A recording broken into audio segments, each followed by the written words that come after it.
to come from the bowels of hell. The Dana Gould Hour. Jungle worms and swamp rats run around your feet. I fought a dog that killed the calf that ate the canary. What is truth? And once again, welcome back. Hello, and welcome to the Dana Gould Hour Podcast. It's the dog days of summer, and what better way to work through those hot summer mornings than walking around in the heat, holding a sign that says you're not going to work for the people who are up in the buildings behind you, even though they're all on Martha's Vineyard at the moment. We have two fantastic guests today. This is a great episode, my lord. First off, a guy that I cannot believe I know. He is in my favorite movie of all time. He has appeared a number of times on one of my favorite TV shows, and he lived in my favorite city during one of its most fascinating periods. From Planet of the Apes and Dragnet and the late 60s in Laurel Canyon, actor Lou Wagner is here. Also, comedian and author Wayne Federman is here. In addition to being a fine comedian in his own right, Wayne is a comedy historian. He is the author of a terrific book called The History of Stand-Up, From Mark Twain to Dave Chapelle, and he was also the producer of the fabulous two-part HBO documentary George Carlin's American Dream, directed by Judd Appatow and Michael Bonfiglio. Wayne Federman is here. True Tales from Weirdsville takes a deep dive into a famous LA murder that occurred right down the street from good old Falcon's Lair recording studio. Of course, this was long before I got here, but it was when Lou Wagner lived right down the street. And although he's all alibied up, he has some stories to share of waking up the next morning to a street full of cop cars. So we will give you all the background on that. Lastly, if you like the show, please consider being a Dana Gould Hour Sky Cadet. Go to danagould.com and sign up for our Patreon, $5 a month. Get you extra audio content, video content, and some other junk. We don't have graduated levels. $5 a month and you get some stuff. Don't be a shy cadet, be a Sky Cadet. A simple deal for complicated times. And also we do that so you don't have to listen to commercials for, stamps or a mail-in food thing or t-shirts made of bark or coffee made from mud or stuff, It's $5. We get the show out. Get it out the door eventually. Anyway, I was all set to send this episode off to Joe and Jolinda, who put them together.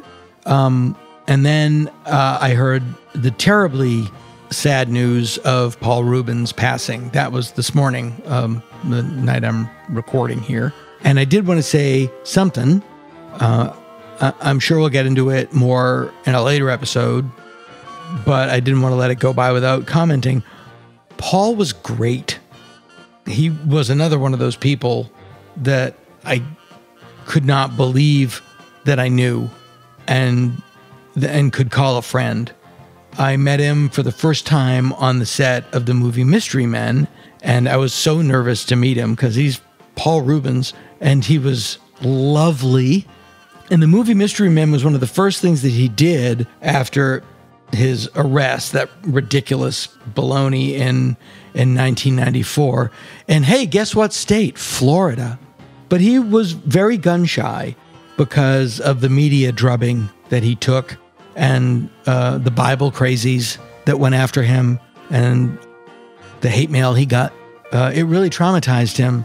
And he told me that he had a bunch of fan mail in bags in his basement that he was afraid to open because he knew there would be hate mail in it, and he didn't want to subject himself to that, but he didn't throw it away because he didn't want to throw fan mail away. Anyway, we were shooting down in Orange, California in this little cul-de-sac, and the word got out that Pee Wee Herman was there, that Paul Rubens was there. And again, this is 95, 96, and every kid in a 10-mile radius showed up and formed a line out of that cul-de-sac to meet Paul. And I am so grateful that I got to witness that I got to see him see how much everybody loved him. Everybody was beaming, including Paul. It was one of the most beautiful things I have ever witnessed.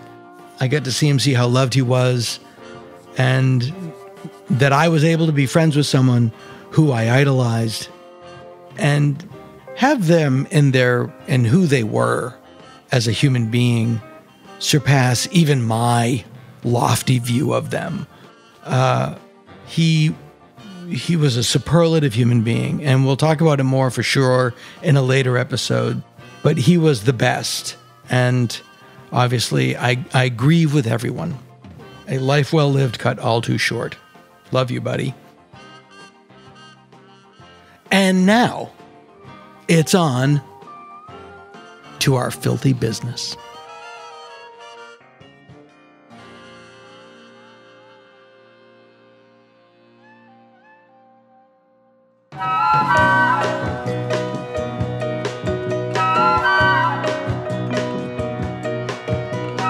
Tune in, it's a gas. It's the Dana Gould Hour Podcast. The Dana Gould Hour. Free and worth it.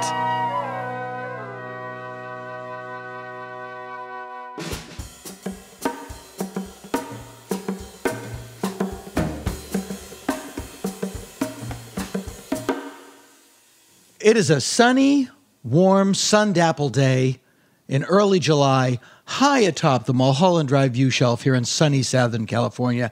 Today is what it's all about. It is a perfect summer day here in beautiful Los Angeles. And I am speaking to one of the people that I can't believe I know.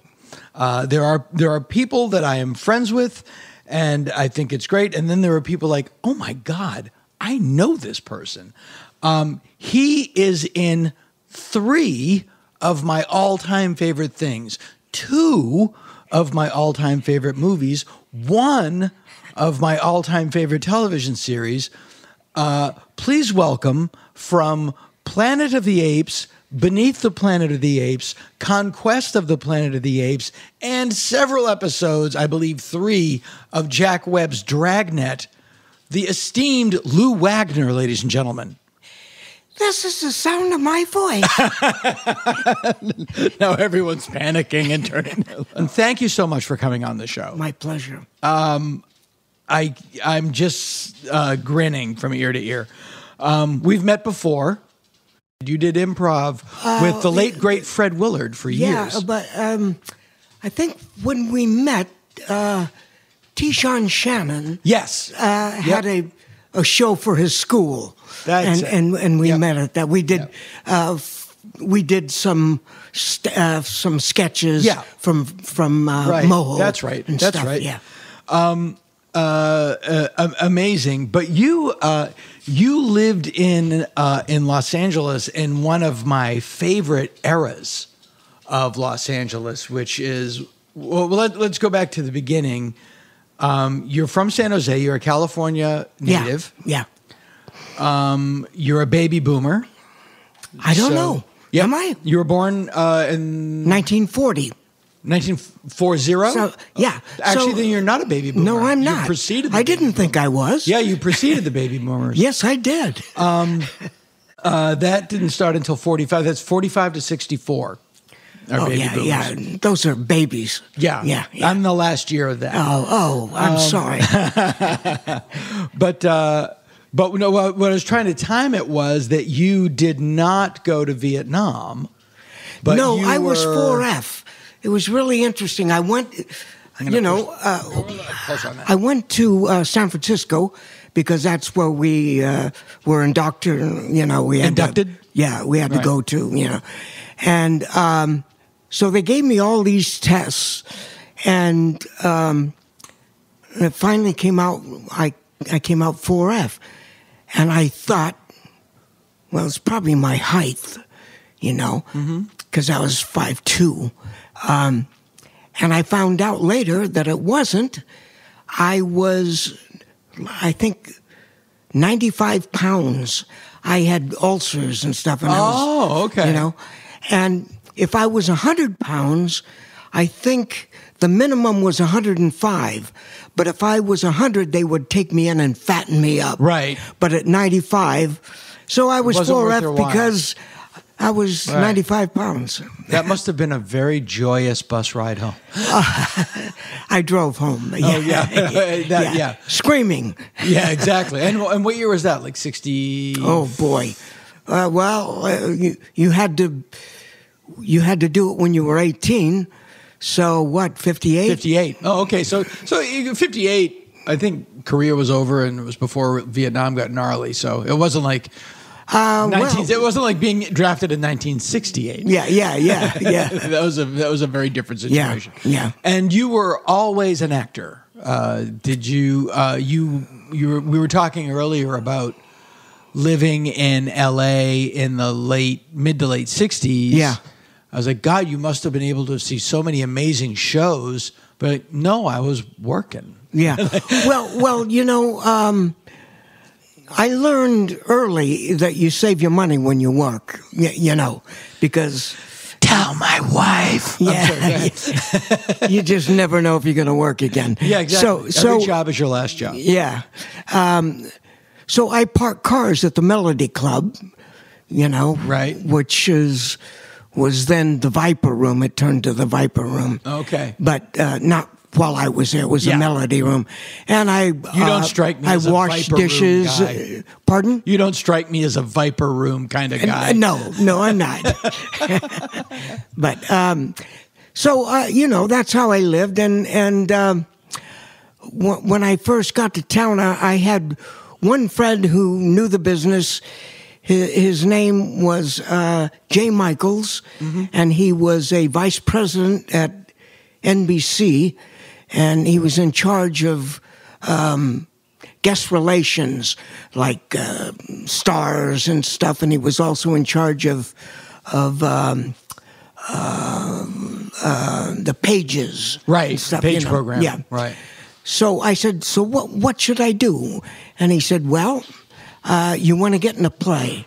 I said, well, what are the 3 best playhouses? So he gave me a bunch of 3 playhouses, and the number 1 was the Players Ring. The Players Ring? On Santa Monica Boulevard at Arrow, I think, in Santa Monica. And so the guy that ran it was an executive at CBS. His name was Paul Levitt. And so I said, I will work 7 days a week for you for nothing. And he hired me. That's the kind of deal they're trying to get now with the strike. So what he did was he said, well, I don't want you to, get nothing. So I will give you the concession. So I made enough to live. Right. And I was staying at the Actors Studio at 12 o'clock at night. One night, there was a knock on the door, and there were like 5 or 6 people from the Actors Studio. And they said, we're taking over this house, and we were wondering if you could show us around. I said, sure. And they said, you can stay here if you want, and continue what you're doing, and we'll make you an observer. So I was an observer for them, and staying at the Actors Studio. Were any of these people, was it any famous actors that were just... Lee Grant. Was she one of the people that knocked on the door? Yeah. Okay, yeah. So, I'm You're an absolute bundle of luck. Yes, and you're literally living and breathing your acting training. Right. Like you're literally 24/7 immersed in it. Yes. So, and this is... That's why I didn't go to these clubs. That's what I was saying, because this is probably, 65, 66, 67. 65. Yeah. It was 66. Yeah. Yeah. There's so much going on in LA right now at that time, but you're working. Yeah. You don't have time to go up to the whiskey and see the birds. Yeah. But I did go across the street to Ciro's and see, I had gods, Frank Sinatra was one of my gods. And anytime he was around, I'd see him. Right. Ella Fitzgerald, anytime. Yeah. And Count Basie. Wow. Love Count Basie. So I saw Count Basie at Ciro's. Which is now the Comedy Store. Yeah, it's the Comedy Store now. But that will give you a sense of the size of the room. You're seeing Frank Sinatra, Ella Fitzgerald, and Count Basie. And you're not seeing them at the Bowl. You're seeing them in the really. 250-seat room. Yeah, that's just a... Yeah, I guess you were the generation behind that. Like, you just... You weren't popping down to see the Doors. Yeah. Well, but, I mean, I lived... as we were talking before, I lived in Laurel Canyon, so right up above the Canyon store, that's where they live. Yeah, and I'm sure you just saw people like that. Yeah, at the country store. You start to work. Dragnet is the thing that I find so fascinating. The story you told me about how that worked. Yeah. Was that one of your first television gigs? My first show was called the Gene Arthur Show. Sure. And it was Gene Arthur and Mickey Rooney. Mm-hmm. And I played a jockey. And I was doing plays in Santa Monica. They wanted you on the set because Mickey Rooney needed somebody to call Shorty. That's right. So they yeah. And I needed somebody to look up to.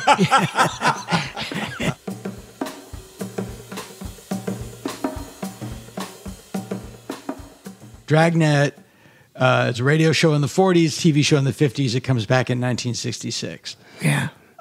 It goes from cops and robbers to cops and hippies. Yeah. The late 60s Dragnet was all Jack Webb being angry at hippies. Yeah.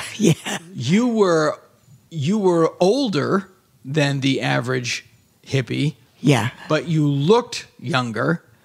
You were perfect because you were responsible and you were a grown-up. Yeah. And you could hit your marks and say your lines. Yeah.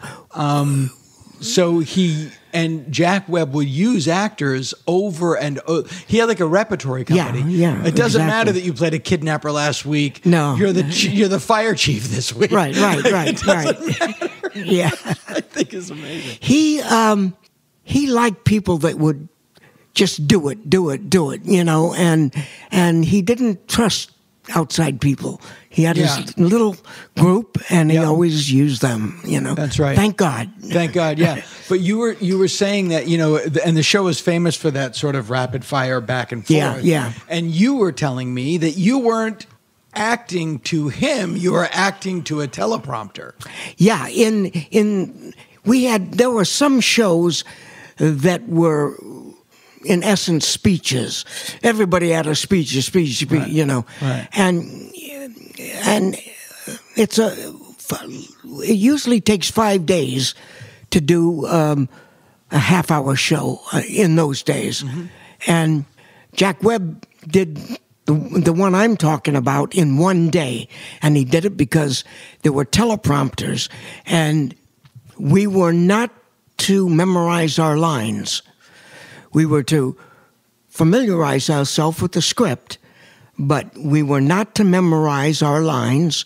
Our lines were put on teleprompters, and they had an establishing shot, and after the establishing shot, where everyone knew where we were, it was headshots. Right. From then on, and Jack Webb is also directing, so he's in charge of everything. Yeah, and if I'm talking to Jack, I'm talking to his teleprompter.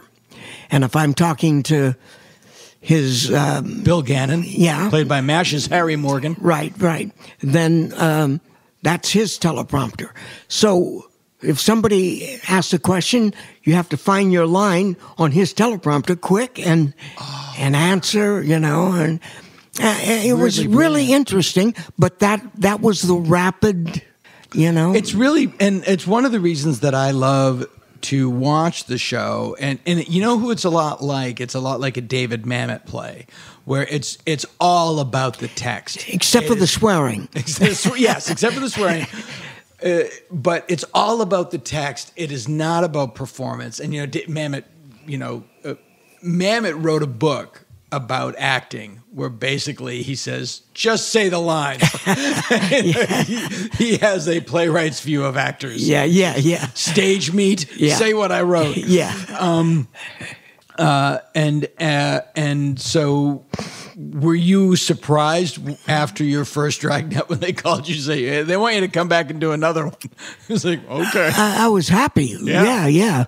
And then another, I did 5. 5? Yeah. You're in one of the, I don't know if you remember specific episodes, but I believe you're in the one where it is Jack Webb basically defending the existence of the police on like a TV show. Yeah, and I'm a hippie. And you're a hippie. Yeah. And they have this, and I believe Howard Hessman from WKRP in Cincinnati, then of either the committee or the Ace Trucking Company sketch group, was like the hippie counterpoint. And it's such a straw man argument. Yeah. And they have a hilariously stereotypical angry black radical whose name is literally like Ebony Anger. Yeah. Like Ebony Rageman. It's like he's in a dashiki with a giant afro. It is so hilarious.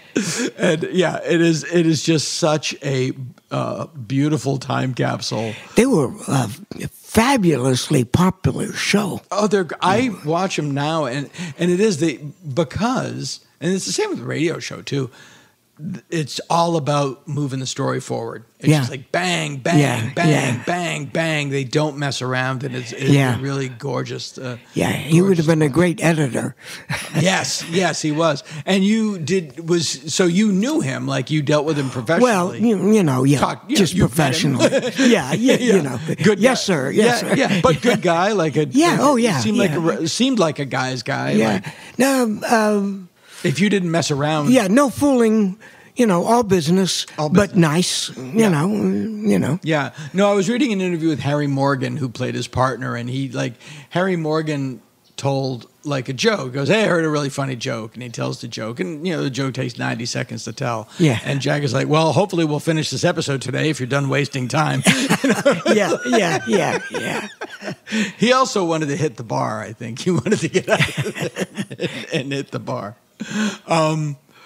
When you drive around LA now, because I get this. I moved to LA in 1989, and I drive around with my daughter, and I find myself going like, that used to be this, that used to be this, that used to be this, that used to be this. And I see neighborhoods like the stretch of Fairfax between Beverly and Melrose, which used to be my headquarters. The original Largo was there.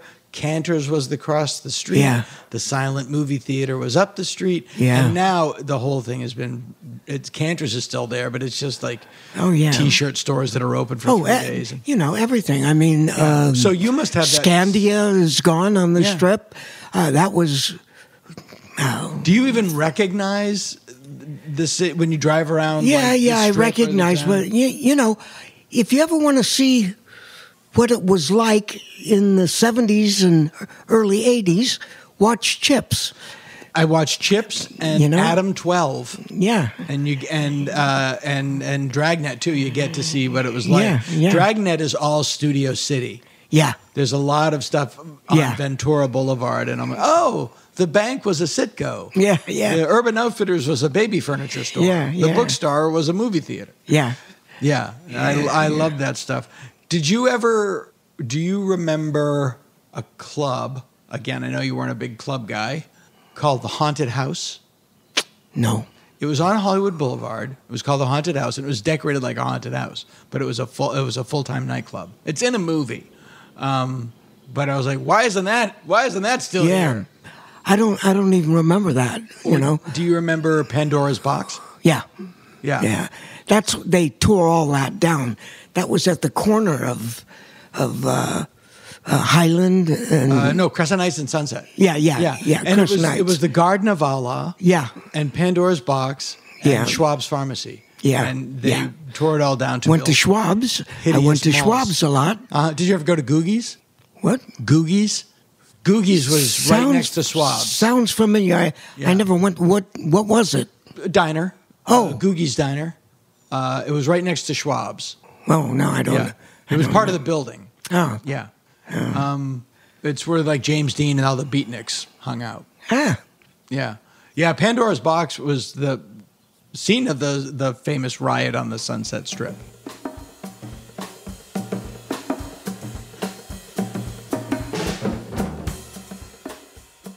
You're in your late 20s. It's 1967, probably the 27? Spring, yeah. It's probably the spring of 67, late winter, and your agent says they're making a movie called Planet of the Apes, and they want you to go in. What did you at first think when you heard that? And like, I got an interview. Right, yeah. you know, a lot of people made decisions on what they were going to go for, you know. I didn't have that luxury. Right, you needed to work. I had to work. Yeah. So I never heard of Planet of the Apes. Pardon? Are you married at that point? Or No. Okay. But I mean, it sounded like an AIP movie. Yeah, it's not, yeah. You know. Yeah. So I didn't care. I just wanted to work. Yeah. And it was to you the name of the title of the movie was Paycheck of the Paychecks. Yeah. So I went on the interview, and it was very strange. My interview was not with the casting director. It was with the director. Who was a big director, Franklin Schaff. Yeah. He was very well respected, but he was New York. So he asked me a bunch of questions. I didn't read a script. I didn't even know if he had the script, yet. He said, your eyes are hazel. Can you wear contact lenses? Everyone who's a chimpanzee has to have brown eyes. And I said, well, I'll wear I don't wear them, but I will, you know. Yeah. And he asked me 3 or 4 other questions, and so he said, okay, thank you very much, and I went home. And my agent called me about 5 minutes after I got home, and she said, what did you say to him? And I thought, oh, my God, I blew it, you know. Yeah. And she said, you're hired. You got the job. Wow. Is this your first big movie? I did Blackbeard's Ghost. Okay. Which was a Disney film. Right. It was the last film that Walt actually was on the set for. He died during that film. Oh, okay. You know. So this was I didn't know it was a big film. Nobody knew it was a big film. Right. When I heard that Chuck Heston was doing it, I knew it was a big film. When I heard Roddy McDowall was doing it, then I knew it was a classy big film. Right. You know, so. And they thought, we got to get the guy that killed Walt Disney. Yes. It wasn't me. So you also met Walt Disney? No. Oh, didn't. But he was on the set. But he was on the set. Know. Yeah. He didn't wave at me. But were you there in the same physical space? Yeah. Okay. Yeah. So that counts. Did you end up wearing the contact lenses? Oh, yes. Yeah. Every day. We had a gal that put the lenses in. And in fact, there was a dust storm when we were working at the beach. Right. And we all got sand in our eyes. Everybody, the whole place had to shut down. And we had to rinse our eyes out and everything. But it was, I went through a lot for that show, but it was all so easy because it was so exciting. Nobody had ever done that. It was a bunch of firsts, you know? And when I read the script was brilliant. It was articulate. It covered so many things. It was a human allegory. Yeah. You know? Yeah, it wasn't a science fiction movie. No, it was an allegory, no. I was just thrilled to be a part of it. Yeah. Absolutely thrilled from day one. You know? I'm obsessed with the contact lenses. Because this is also 1967, so they're very not the thick. they're not the flimsy X-sclera. They were called cosmetic lenses. And did you have to keep them in all day, or did you have to take them out after setups? I would take them out after each shot. Yeah, you know. Yeah, and then the gal would put them back in. Ugh. You know. Oh, I know. Yeah, I've never worn them, but I've heard it's like having a toenail in your eye. Oh well, those were really, they were thick. Yeah, you know. Now, did Roddy have brown eyes? Did he wear contact lenses? Roddy wore contact lenses, I too. didn't know that, Yeah. Kim didn't. Kim's eyes are... I don't know. I'm not sure. I know Roddy did for sure because we have the same gal taking our lenses out. Because Kim, either she didn't want to do it, but she has blue eyes or green eyes, and they left them, and it also made her character seem more... That's interesting. Yeah. That's yeah. And when you first went in... Okay, so you had to go in, you had to get a life cast. Yeah. You had to get your head encased in... what they do is plaster. they make a mold of your face, and then they take that mold, and then they pour a mixture into that, and then now they have your face after they pull the mold out. I've done it 3 times, and it's hell on earth. Yeah, and then they an artist takes your face and makes you into... in my case, Lucius. Right. And everything that was needed to turn my face into Lucius was called an appliance. Right. And they were made fresh every day. Yep. And I wear them myself, you may recall. Yes. Dr. Z. Exactly. It's the same, thanks to Andy Schoenberg, I know exactly what you had to go through with the exception of the contact lenses. And the only difference that we do is that it's different glue now. I think you guys had spirit gum, and now they use a surgical adhesive. So you can't pull it off at the end of the day. Roddy did. Yeah. Oh, did? But yeah. Yeah. Yeah, he was claustrophobic. He hated the mask. Yeah. But when the AD said that's a wrap, he damn well better have meant it. Oh, right. Because, Roddy just rips it off. Wow. The rest of us took about an hour in the it takes a makeup little over chair an hour to take it off because we had to put it back on the next day. And then you go home to the best shower of your life. Oh, it never comes off. But no, I know. I'm picking, even when I do it, yeah. I'm picking stuff out of my ears like a week later. And I wore my real hair, so I had a big... a DA, in that. Oh, okay. So era. you had a front piece, and then they combed it into your actual hair. Yeah. I was the only one. If you look at my character from the side, it's a DA. Oh, and you just had the front piece and the beard, but everything in the back is you. Yeah. Oh, I didn't know that. I didn't know that either. Yeah. And it's also just you're filming it in the summer. Yes. And then you're wearing leather. Yeah. And you're on a horse. It is incredibly. In Arizona. The arduousness of that. It is amazing that people didn't die. Yeah. Well, a lot of the camera crew were older people, and some of those guys fainted. Yeah. Yeah.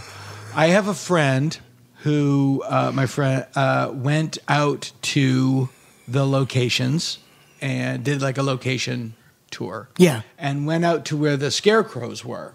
Oh. And I have a nail and some rebar mesh that they used for the scarecrows. Yeah. And they sent me also beer cans with the old top. You had to flip open tops? No, before that, when you had to open them with a can opener and you get the little triangle. Oh, yeah. Yeah. Probably from the crew. Oh, just wow. down in the rocks. Wow. Because, that same friend brought me pieces of the city. Yes. Yeah. I have a piece of Apes. Were you ever? Did you ever do? You never went out to the city, did you? Yeah, I was there. But you didn't do any. Is Lucius? Let me see. In any scenes in Ape City? I think you're in the. No, I wasn't. But I was there. I remember being there. Yeah, and you are there over by the cage. Oh, yeah, the cages. Yeah. You're over by the cage when you helped Charlton Heston. Yeah. And your character it's interesting because it's a very, I guess that's why they hired you. You're playing a very modern character. Yeah. You're the groovy. I was the... voice of youth. Like in Dragnet. I was a hippie. Yeah. Which is funny because you weren't in real life. You were... Because you wouldn't have got the job. Because you were working. Yeah. Yeah. But I represented the younger generation. Yeah. You know. Yeah. And a lot of kids told me that they went back to see it because of my character. Yeah, I remember. Well, I saw it when I was a little kid. You're the character I relate to. Yeah, Yeah. You're the character I relate to. Always giving orders. Yeah. Just like every other adult. Right.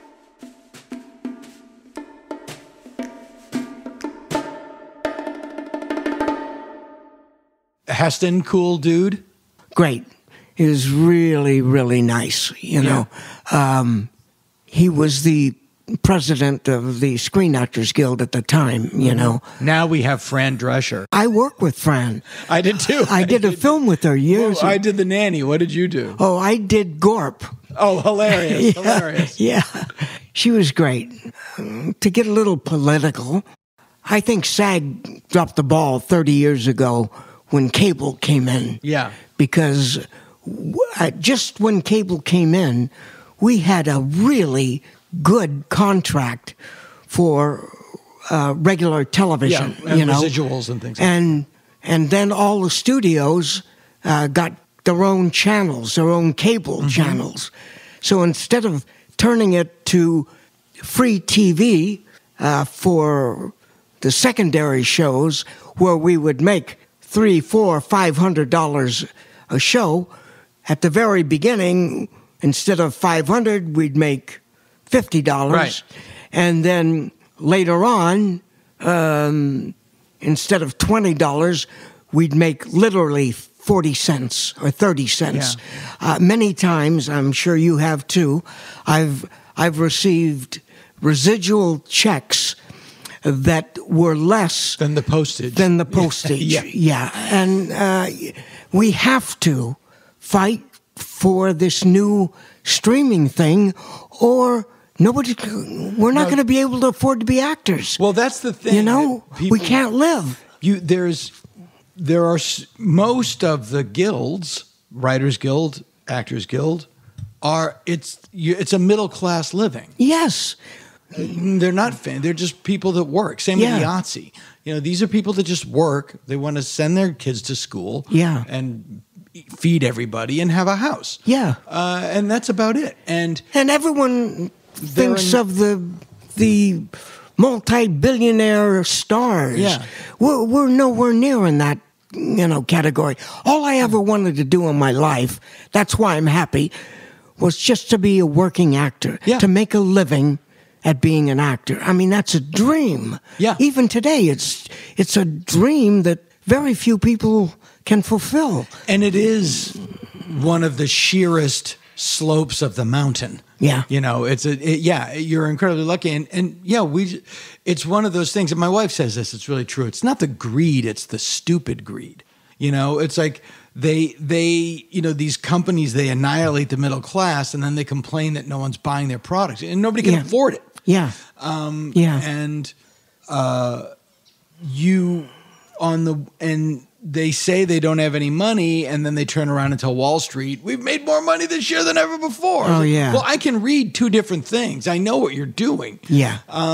Yeah. And this is because of streaming. This is going to be a very long, bloody battle. And they're literally just like, we're going to gouge as much from you as we can. Yeah, we have to hold out because we're dead. Without that, the middle class actor will be no more. Well, they said there was an article yesterday in Deadline that was very interesting. It said that the producers' strategy for the Writers Guild is because they're not even talking now.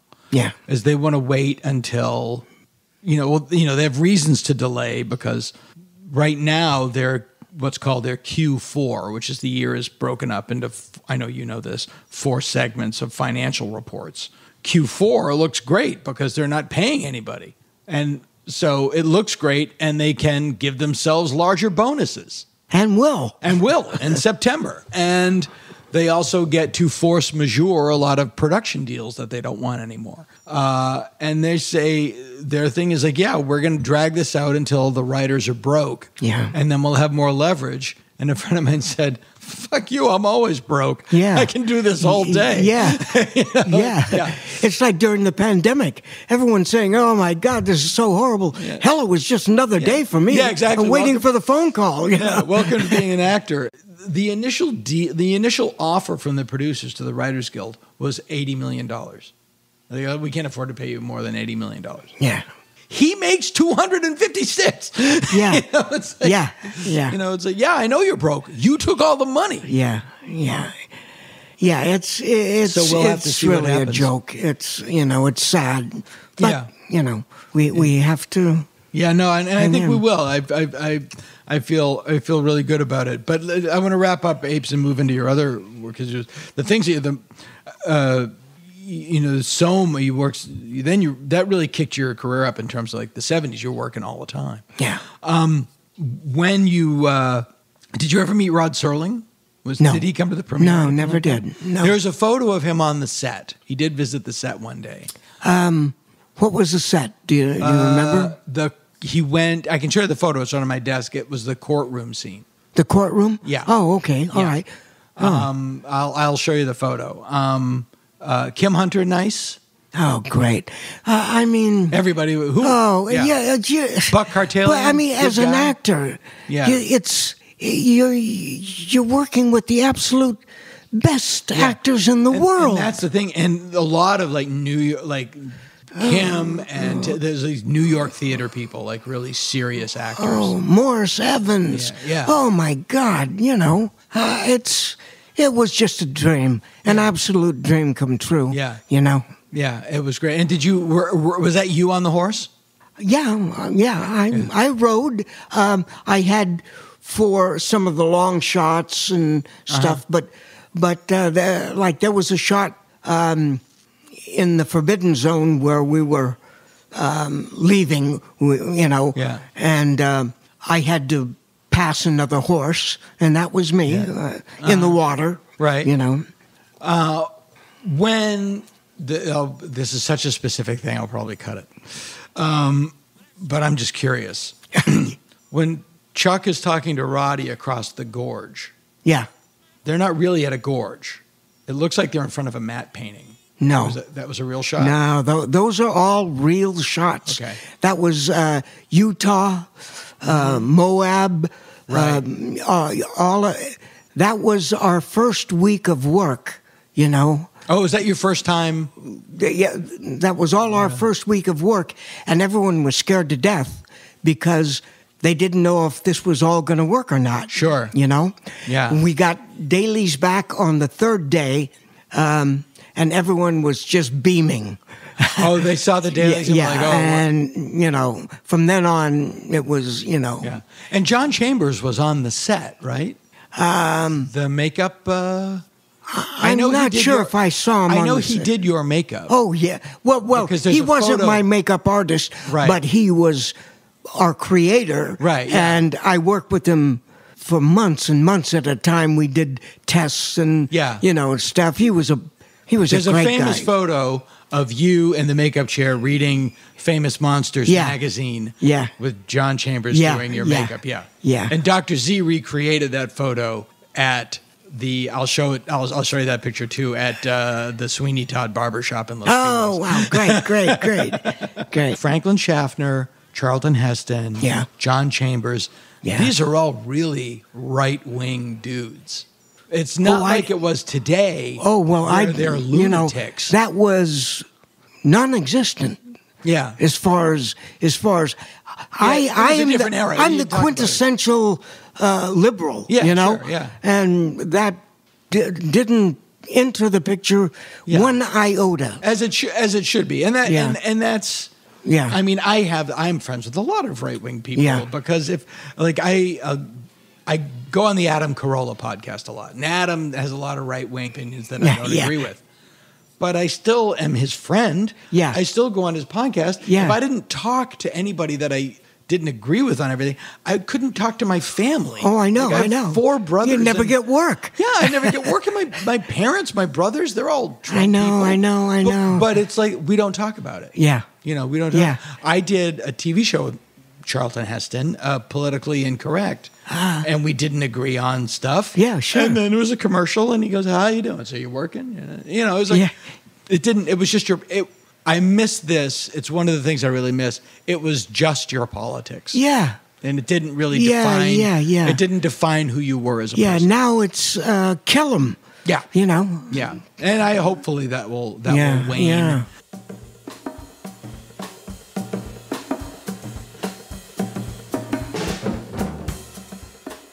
Did you go to the premiere? When did you see the finished film? I saw it on the lot.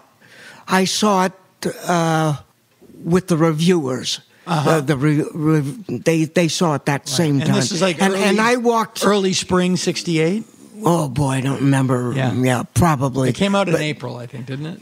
Walking in front of me was Edward G. Robinson to the screening. Wow. You know, he was going to be. He was going to be Dr. Zayas. Yeah. As Heston He says in the documentary. couldn't take it. You know. Eddie had a bum ticker. Yeah. Yeah. Well, and then that must have been, but you must have been elated to see that because it is. I was in shock. Yeah. I was just in shock. You know. It's just how great it was. Yeah. Yeah. And they must have known. And you know, we talk about all these great people. Our cinematographer, Leon Shamroy, was one of the finest, probably still to this day, cinematographers. And you saw that, you know, on the big screen, the beauty. And, you know, because you and I just saw it in a big theater. There's no comparison with that movie on television. As great as it is, to see that on the big screen is a totally different movie. Yeah. Oh, yeah. It's a totally different movie. Yeah. Yeah, and there's a funny story. I think we talked about it. The shot down on Charlton Heston from the point of view of the statue. Yeah. They built a giant scaffolding. Yeah. And it had like a foreground. It had little bits of the points. Yeah. You know, and it had the lamp. A lamp. Yeah. You know. That she's holding up. Yeah. And Leon Shamroy at the time he was like 70. Yeah. And he was like, I'm not going up there. Well, he honestly didn't have to because his camera operator is on the boom doing that anyway, you know. But Leon picked a shot and calibrated it, and you know. And you're up at Point Doom. Yeah. Were there people at the beach? The beach over? Like I know because Point Doom is where you were is sort of private. There's two like rock enclosures. Yeah, there's a rocky area. Yeah. But they built a walkway for you guys to come over. They built a roadway. Yeah. So that we could go into that cove. Right. There's a cove. It's cove is the word I was looking for. And but just on the other side, they're just people at the beach. I'm there at 5:00 in the morning for makeup, so nobody's there then. No one's there then, and we're working all day until late at night. Yeah. So, no, the reason I know this is in Roddy's home movies. Yeah. That are on the DVD. Yeah. We took the helicopter. Right. Yes. Yeah. But they go over that roadway and in the cove next to it. There's just people at the beach. Yeah. I didn't notice. Yeah, no, I can imagine. Yeah. The weird thing about that helicopter, and then we'll move on, is when the helicopter takes off, you can see the Lost in Space exterior set on the Fox lot. You can see the Jupiter 2. Oh, I'll be darned. As you can see all that stuff. And you got the helicopter because of Heston. Yes. He realized that we were taking like an hour and something to get to our location. Yeah. And then on top of that, 3.5 hours for makeup. You know, you were doing a full day of work before you even... Well, yeah, we'd have to get up in the middle of the night, you know. So he said, well, let's just helicopter him out there, you know. Yeah. So, and that saved you a lot So of time. Kim, Roddy, Morris, and me took a helicopter every morning. That's great. And you must have felt like, well, I'm in a helicopter with 3 movie stars. Yeah, you know. That's the way it should be. Yeah. Except for my paycheck. Exactly, which is probably... So I think the thing that people know you the most from outside of of Apes is that you were on Chips for 6 or 7 years. Yeah, 6 years. And that really was, as you said before, like, you want to know what LA looked like in the 70s? Yeah. Watch Chips. Yeah, we were, took us 7 days to make an hour, and we were That's the 2 opposite days, of Dragnet. 2 days inside and 5 days outside. So it was all location. And you know. where were you inside? Universal? Well, no, we were MGM, the real MGM. Down in Culver? Yeah. Oh, wow. Yeah. Before it went to Sony. Right. Yeah. And now it's Amazon. That's the actor's dream. You're a regular in a series and you're making a regular paycheck, but you're not living in a mansion. Yeah. You have a house and you have a car payment. And you're just living a middle-class life. Yeah, and I'm making it. Yeah. And at something I absolutely love that I would do for nothing. Exactly. But, Yeah. But I couldn't live then, Yeah, exactly. And that took you through the 70s. Well, I had one very famous person that helped, company that helped me, and that was McDonald's. I was the old professor on the Ronald McDonald show. Their McDonald Land commercials. Right. We did a commercial a month, and each of those commercials was Class A, Wild Spot, I'm looking it up while you talk. Dealer. It was just, that's another actor's dream. Yeah. So I existed because of McDonald's, at the very early part of that before Chips.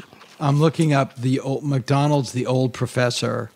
Yeah, and you're in a lot of makeup. That's me. You're in a lot of makeup there too. Yeah. Oh, yeah. That's as much as. Yeah, it was as much as Lucius, really, just different stuff. Yeah. Yeah.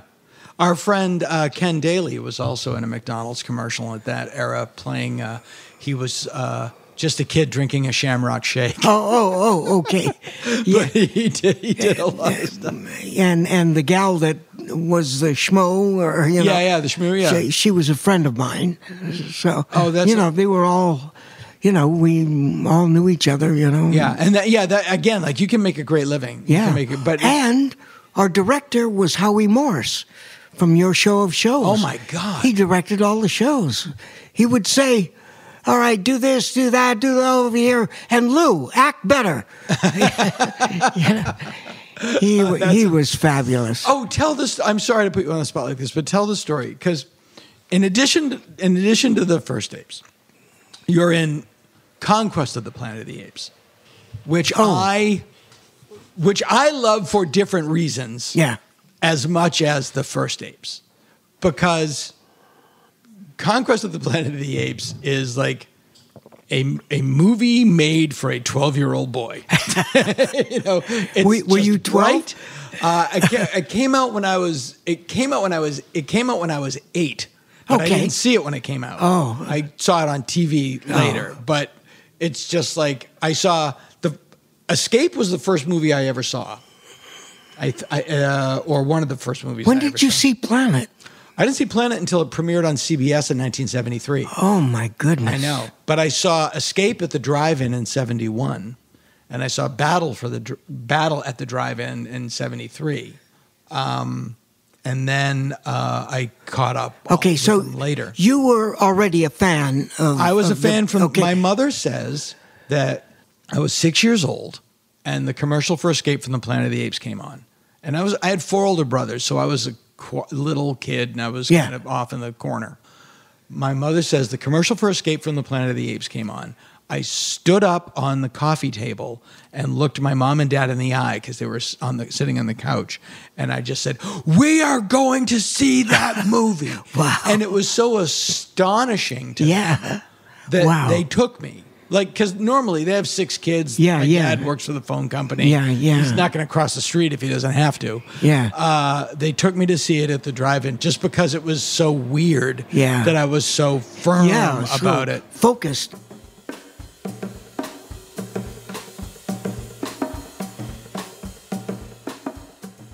Let me ask you, you saw all those, and then you saw the first one, Planet. Right.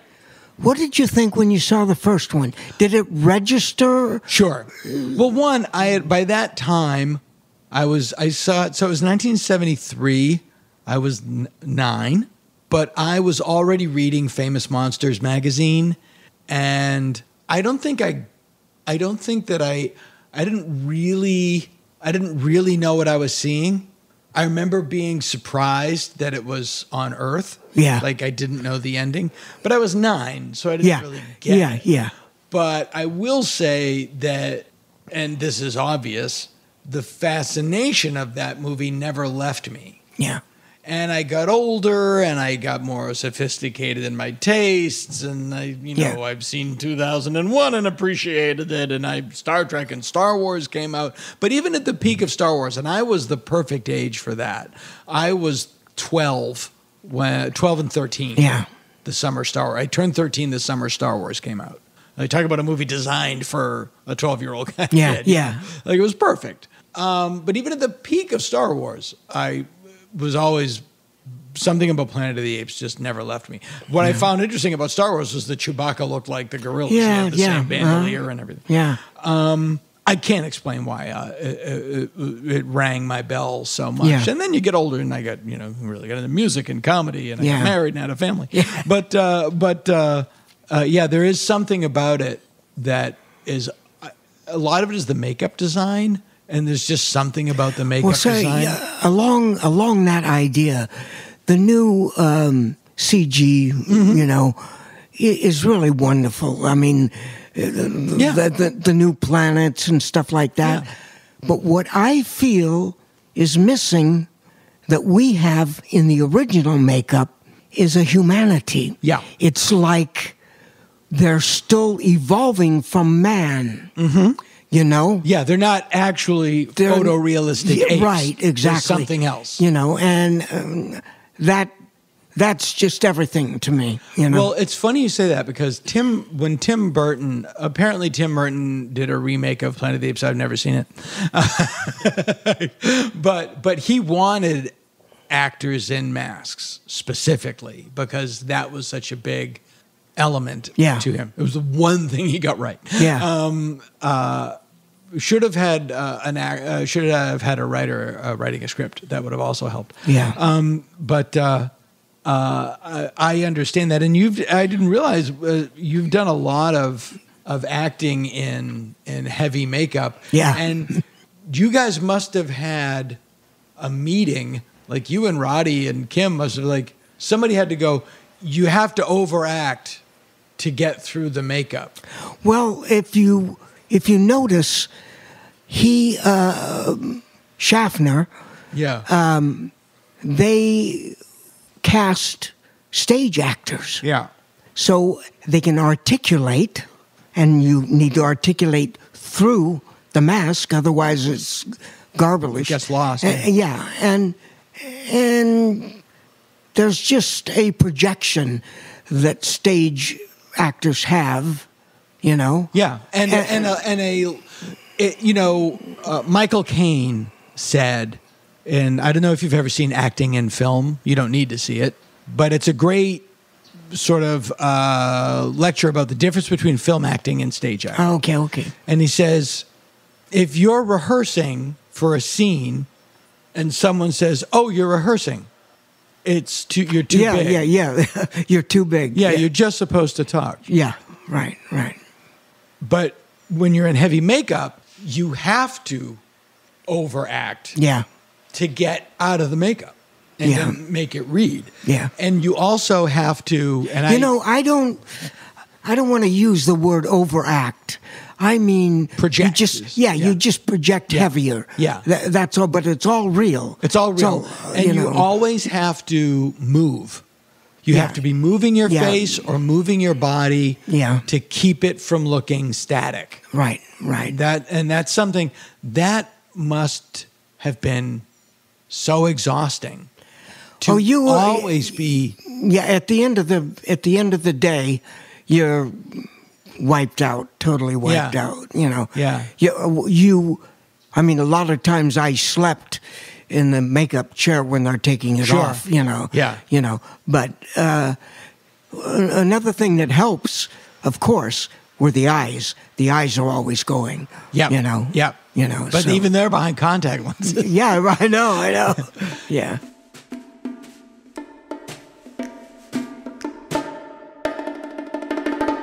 You told me a story about you're cast in Conquest of the Planet of the Apes. Yeah. You show up for work and they say, "What are you doing here?" Yeah. Which is every actor's nightmare. Yeah. What happened there? You know. Oh, you heard? Oh, God. Yeah, what happened was the producer is the one that said, "What are you doing here?" Arthur Jacobs? No, it was the line producer. Oh, I okay, forget his okay. name. Capra? Pretty famous. Capra? I'm Lord not sure Abraham, right now. whoever. Anyway, Yeah. he said, "What are you doing here?" And I said, "Well, I was on the call sheet. Well, is it the wrong day?" He said, "No, we had a meeting last night, and we cut your character out. I was supposed to be with Roddy all the way, you know, as like his sidekick, his Right. helper, and, you know. And so he said, "Well, you're here. We'll give you a couple of things to do." So I was the busboy. Right. Who, you know, I Set fire set to a fire to restaurant? the place and I stole knives. Right. You know, and then I went home. And then that was it. and the great thing was, since this was I was supposed to be with Roddy all the time, I had a good contract. Yeah, I was going to say, they still paid you. I had the best Billing? Yep. that I ever had in any of them. And I had, you know, a really good 3 weeks contract or something Yeah. like that, get minimum. Yeah, so they pay, you worked a day, but you got paid Yeah, and they full said, freight. we'll pay you for the contract, but we don't want to pay you for your billing, you know. You know, I said, no. Nope. Yeah, My sorry. billing stays. Yeah. know, Sometimes so- you have to play hardball like Yeah. that to get what you want. Yeah. No, you said something really interesting. You lived up here in Laurel Canyon. Yeah. You live not far from where we are right now. No. In the late 60s. And when we were talking about it, you were telling me about creepy crawling. What was it? Creepy crawlers. Creepy crawlers? Yeah. What were creepy crawlers? That was the Manson gang, and they would come up into our canyon here, and they would come in the middle of the night, like 3:30, 4 o'clock, and they would break into the homes while people are sleeping and stand over their beds and just it was a trial, trial run for them, and that was up here. And you go out for the night and you'd come home and your furniture was moved around. No. I mean, their whole idea was to get in there, stand over you, and not wake you, not let you know that anything happened. Right. And they're gone. That's the first thing I've ever heard about them that I find unsettling. Yeah, it's. And who would have sick. ever thought we are talking here on the day that Leslie Van Houten is wow. being set free? Yeah. Did you ever, in your wildest dreams, imagine that any of those people would get out of jail? I find it mind-boggling. Yeah. I do, and it's just, to me, I was talking about this yesterday to somebody. If I was driving carelessly and killed somebody, I would assume that I would go to jail for the rest of my life. Yeah. But that's just not the way it works. We're talking about Dominic Dunn. Oh, wow. His daughter was know. murdered. I know. Do you know how long that guy was in jail? He strangled her with his bare hands. He did 3 years of a 6-year sentence. And now he lives in Seattle and he's a chef. Yeah, he has his own restaurant. I know. I don't understand it. I know. And there are still guys that were caught with a marijuana seed in I know. 1950 that are turning 87 in prison in Texas. Yeah.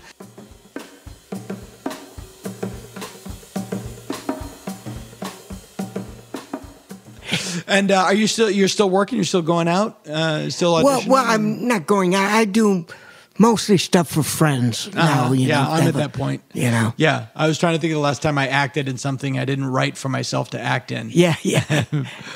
I still do sketches and stuff every once in a while. Yeah. Do you know Jay Kogan? Who? Jay Kogan? No. He has a sketch group I thought that you might have been associated with. No, But, we were the Mohos. The Mohos? With Fred Willard. Yeah. Yeah. The late, great. Yeah. Yeah. I miss him.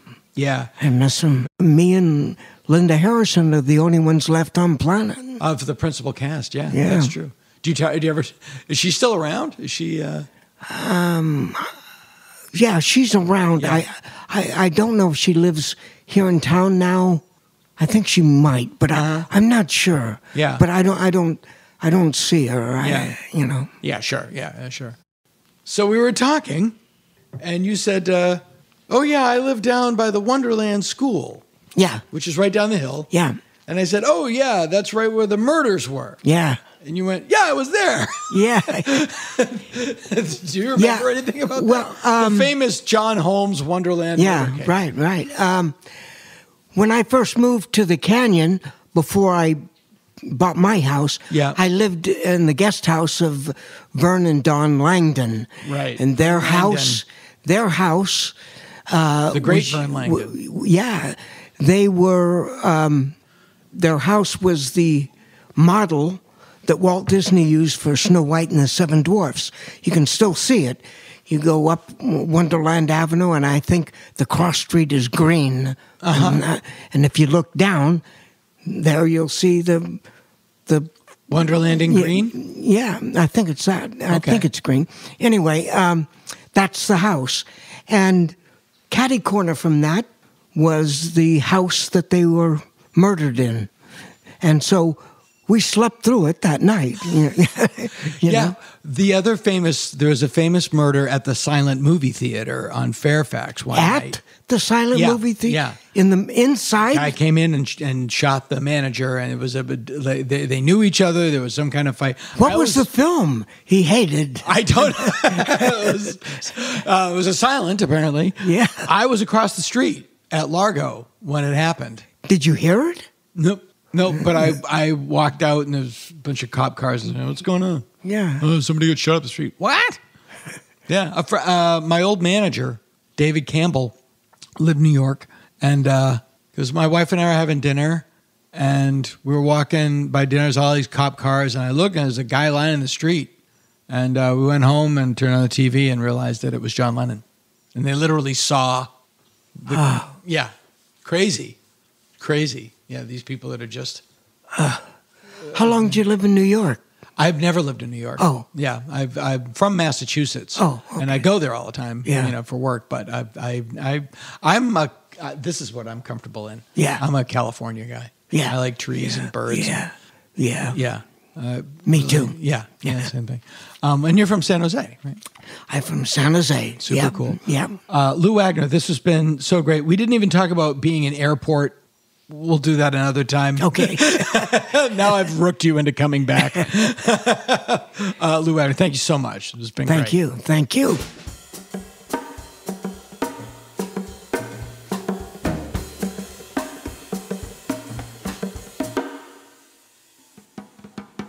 They're true tales from Weirdsville. Tales from Weirdsville. And they're true. Can your heart stand the shocking facts? John Estes had it tough. By any metric. His mother, Mary, had 3 other kids, John's older brothers, Dale and Edward, and his older sister, Anne. Now, those 3 kids were all courtesy of Mary's husband, Edgar. But in addition to having 3 kids, Mary and Edgar also had 3 divorces from each other and 3 remarriages back to each other. So let that sink in. And then John came along by someone else. Okay. Hey, this will surprise you. Mary was very religious. She was a devout Southern Baptist who made young John and his siblings attend church regularly. Edgar, not so much. Can't really blame him. That said, Edgar sucked. He was an inveterate booze bag who, when he did come home, would come home drunk and, as attested by several sources, he would come home and vomit on his kids. Okay, so much for Edgar. Mary left Edgar for good and hooked up with a dude named Harold Bowman, who was a vast improvement over Captain Puke-a-Lot. Harold took his parental responsibilities seriously, raising John and his siblings responsibly until he and Mary had their own biological child, John's half-brother David, at which point Harold checked out and started ignoring Mary's kids and focused only on his own biological child. Mary, apparently, was a divining rod for assholes. Well, John Estes had had enough of it, and he left home forging paperwork and joining the Army at 15. And he did a great job. He was honorably discharged and went back out into the world, a U.S. Army veteran, at 19. By 21, John had gotten married and was making an honest, if unglamorous living, driving a forklift at a meatpacking plant. A lot of guys do that for chicks, but John was already married. And I'm sure that gig is as soul-crushing as it sounds. But the reason he had to quit was because going back and forth from the super high temperatures outside directly into the freezing temperatures inside and then back out again caused one of his lungs to collapse. What was John to do? Old one-lung John. Well, lucky for him, he went to the toilet. Not just any toilet. He went to the toilet at a private gambling club in Gardena, California. The year was 1969, and gambling was illegal in the state of California, and so one had to work around it. John found himself at a urinal next to a professional photographer who risked, at that time anyway, getting punched in the face by pointing out that John had a very large chance of making a lot of money posing for adult magazines. So John decided to give it a try. He told his wife about it. She wasn't thrilled, but they needed the money and John wanted to at least try it. He couldn't use his own name, of course, so he took the name of his original stepfather, Edgar Harvey Holmes, and lo and behold, John Estes became John Holmes. Now, right around this time, a producer named Bob Chin was up in Hollywood looking to break out of his professional doldrums. Chin was a UCLA film school grad where he studied alongside other students like Francis Ford Coppola and Jim Morrison, of all people. Francis Ford Coppola's first big film out of college as a director was Dementia 13, a 1969 axe murder thriller for Roger Corman. Chin got out and made films like The Naked Nympho and Little Sister. These weren't, silly movies for kids. These were films for adults. I guess you could call them adult films. But Bob Chin wanted to do more than just make films where people had sex with the lights on standing up. He wanted to make real films with stories and characters who had sex with the lights on standing up. Anyway, Chin had been a film student and he was a big fan of film noir. So he created the story of a Sam Spade-like film noir detective named Johnny Wad, who would have Sam Spade-like adventures where he would become embroiled in plots, solve crimes, meet beautiful femme fatales, and then have sex with the lights on standing up. Says Chin, I first met John Holmes in 1971 when this tall, skinny, scruffy, very scruffy-looking guy with a big blonde afro walked into my office asking for a job as a film crew person. He said he was a gaffer. I said to him, well, we already have a gaffer. And he said he was also a grip. And I said, well, we have a grip too. Sorry, we don't need any crew people. Then he told me that he was an actor. So I said, well, okay, What have you done? Show me your credentials. So he pulled down his pants, showed me his credentials. And the rest is history. Largely because John Holmes came along at the right time, at the peak of what was called porno chic. Porno chic started in 1969 with the release of Andy Warhol's Blue Movie. Now, up until then, adult films were known primarily as stag films, after stag parties, which meant a bunch of dudes at a party. A stag is a male deer, if you didn't know. But Andy Warhol's Blue Movie, released in June of 1969, was reviewed in Variety. In 1972, 2 films were released that brought the idea of adult films right out of the shadows and into America's living rooms. One was The Last Tango in Paris, a sexually explicit film starring Marlon Brando, for Christ's sakes, the Godfather. And the other was Deep Throat. Now, everybody knew about Deep Throat, even if they hadn't seen it, or wouldn't admit to having seen it. But Johnny Carson and Bob Hope joked about it on TV. Movie stars like James Coburn and Lee Marvin and Jack Nicholson were photographed going out of the theater that was showing it. Jackie Onassis said she saw it. And then, based on the film's popularity, at the height of the Watergate scandal, Bob Woodward and Carl Bernstein's informer, later revealed to be FBI second-in-command Mark Phelps, was codenamed Deep Throat. Into this cultural maelstrom stepped John Holmes with his very significant credential. And thanks to the success of Johnny Wad, a legend was born. Now, interestingly enough, in the early days of John Holmes' career, he was pretty straight edge. He smoked cigarettes like a chimney, but he didn't drink, he didn't take drugs. Unfortunately, that did not last. And over time, John became a little high-strung.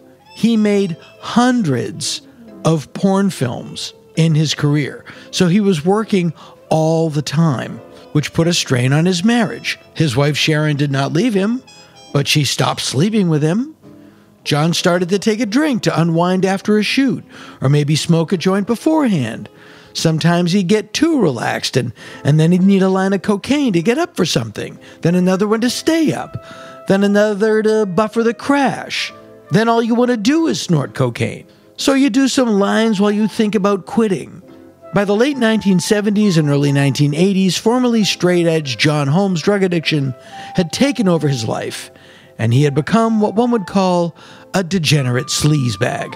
In 1976, severely addicted to drugs, John met 15-year-old Dawn Schiller, 15, a child, and embarked on a relationship with her that would take poor Dawn through every circle of hell that the underbelly of 1970s Los Angeles had to offer, and it had to offer a lot. And this is all on John Holmes, period. End of story. By 1980, John Holmes was a shell of a man. His film career was on the downward spiral. He was a drug addict, unreliable, untrustworthy, unpleasant. He rarely worked, and when he did work, he often couldn't work, if you catch my drift. But if you had drugs, he'd be your pal, which is where Eddie Nash comes in. Born Adel Nasrallah, Nash was a Palestinian immigrant who came to America in the 1960s. He was a go-getter. He began what would become his fortune by opening a hot dog stand on Hollywood Boulevard called Beef's Chuck.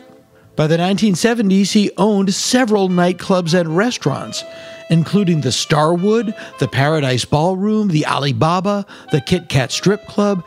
Eddie Nash became one of the richest, most powerful, and well-connected people in Los Angeles. And he loved drugs. He loved them. And he always had a lot around. And that made him somebody John Holmes wanted to be friends with. John Holmes, besides being a skeeved-out drug creep who pimped out his underage girlfriend for drug money, was still known as the king of porn. And as such, was still the kind of guy that someone like Eddie Nash would want to have around, if only to, point at parties. John's other drug pals were a group of heroin-addled coke dealers who called themselves the Wonderland Gang. The Wonderland Gang was comprised of Ron Lanius, Billy Deverell, Joy Miller, Tracy McCourt, and Ray Lind. They were drug dealers, and they were among John's chief suppliers, and they supplied a lot, because by now, John was freebasing, and he owed the Wonderland Gang a lot of money. So he came up with a genius plan, a plan only a drug addict could come up with. He would help his friends in the Wonderland Gang, Ron Lanius and Billy Deverell, specifically, he would help them rob his other friend, Eddie Nash, who was loaded and whose house was filled with money and drugs and jewelry and drugs. So on the morning of June 29th, 1981, John Holmes paid a visit to Eddie Nash, and when he left the sliding door open. Not too long after Holmes left, the Wonderland Gang showed up and made a series of catastrophic mistakes. Not altogether surprising for a group of drugged-out drug dealers on drugs. Mistake number 1, they robbed someone. Don't take stuff that's not yours. Mistake number 2, they robbed a wealthy, powerful, well-connected lunatic. Ron Lanius, Billy Deverell, and Ray Lind entered Eddie Nash's house through the door John Holmes had left open for them. Eddie Nash was home, as was his bodyguard, Gregory Dials. The gang held Nash and Dials at gunpoint while they ransacked the house, stealing money and drugs and jewelry and drugs. Mistake number 3, they humiliated Eddie Nash. For fun. They stuck a gun in his mouth, made him get on his knees and beg for his life. One member of the gang accidentally discharged their gun, grazing the face of bodyguard Greg Dials. Mistake number 4. After all that, they split, leaving Nash and Dials alive, which was nice of them. It was the human thing to do, but in terms of their own health and safety, incredibly stupid. One might ask, what were they thinking? The answer is, they weren't. After the gang left, it took Eddie Nash about 3 seconds to connect John Holmes to the crime. The home invasion occurred a suspiciously short time after Holmes left, so Nash told Gregory Dials, after he got his bullet-grazed face fixed up, go find John Holmes. When Dials found Holmes, he was already wearing a ring the gang had stolen from Nash. Mistake! Dials took Holmes back to Casa Nash, where he was tied to a chair and physically persuaded to reveal the identities of the home invaders, which he did, after a good deal of physical persuasion. So Eddie Nash set about his revenge, which would be swift and brutal, and how in the hell did the Wonderland Gang not see this coming? The following day, July 1st, 1981, what is presumed to be 3 hired gunmen, along with John Holmes, entered the Wonderland Gang house to teach them a lesson.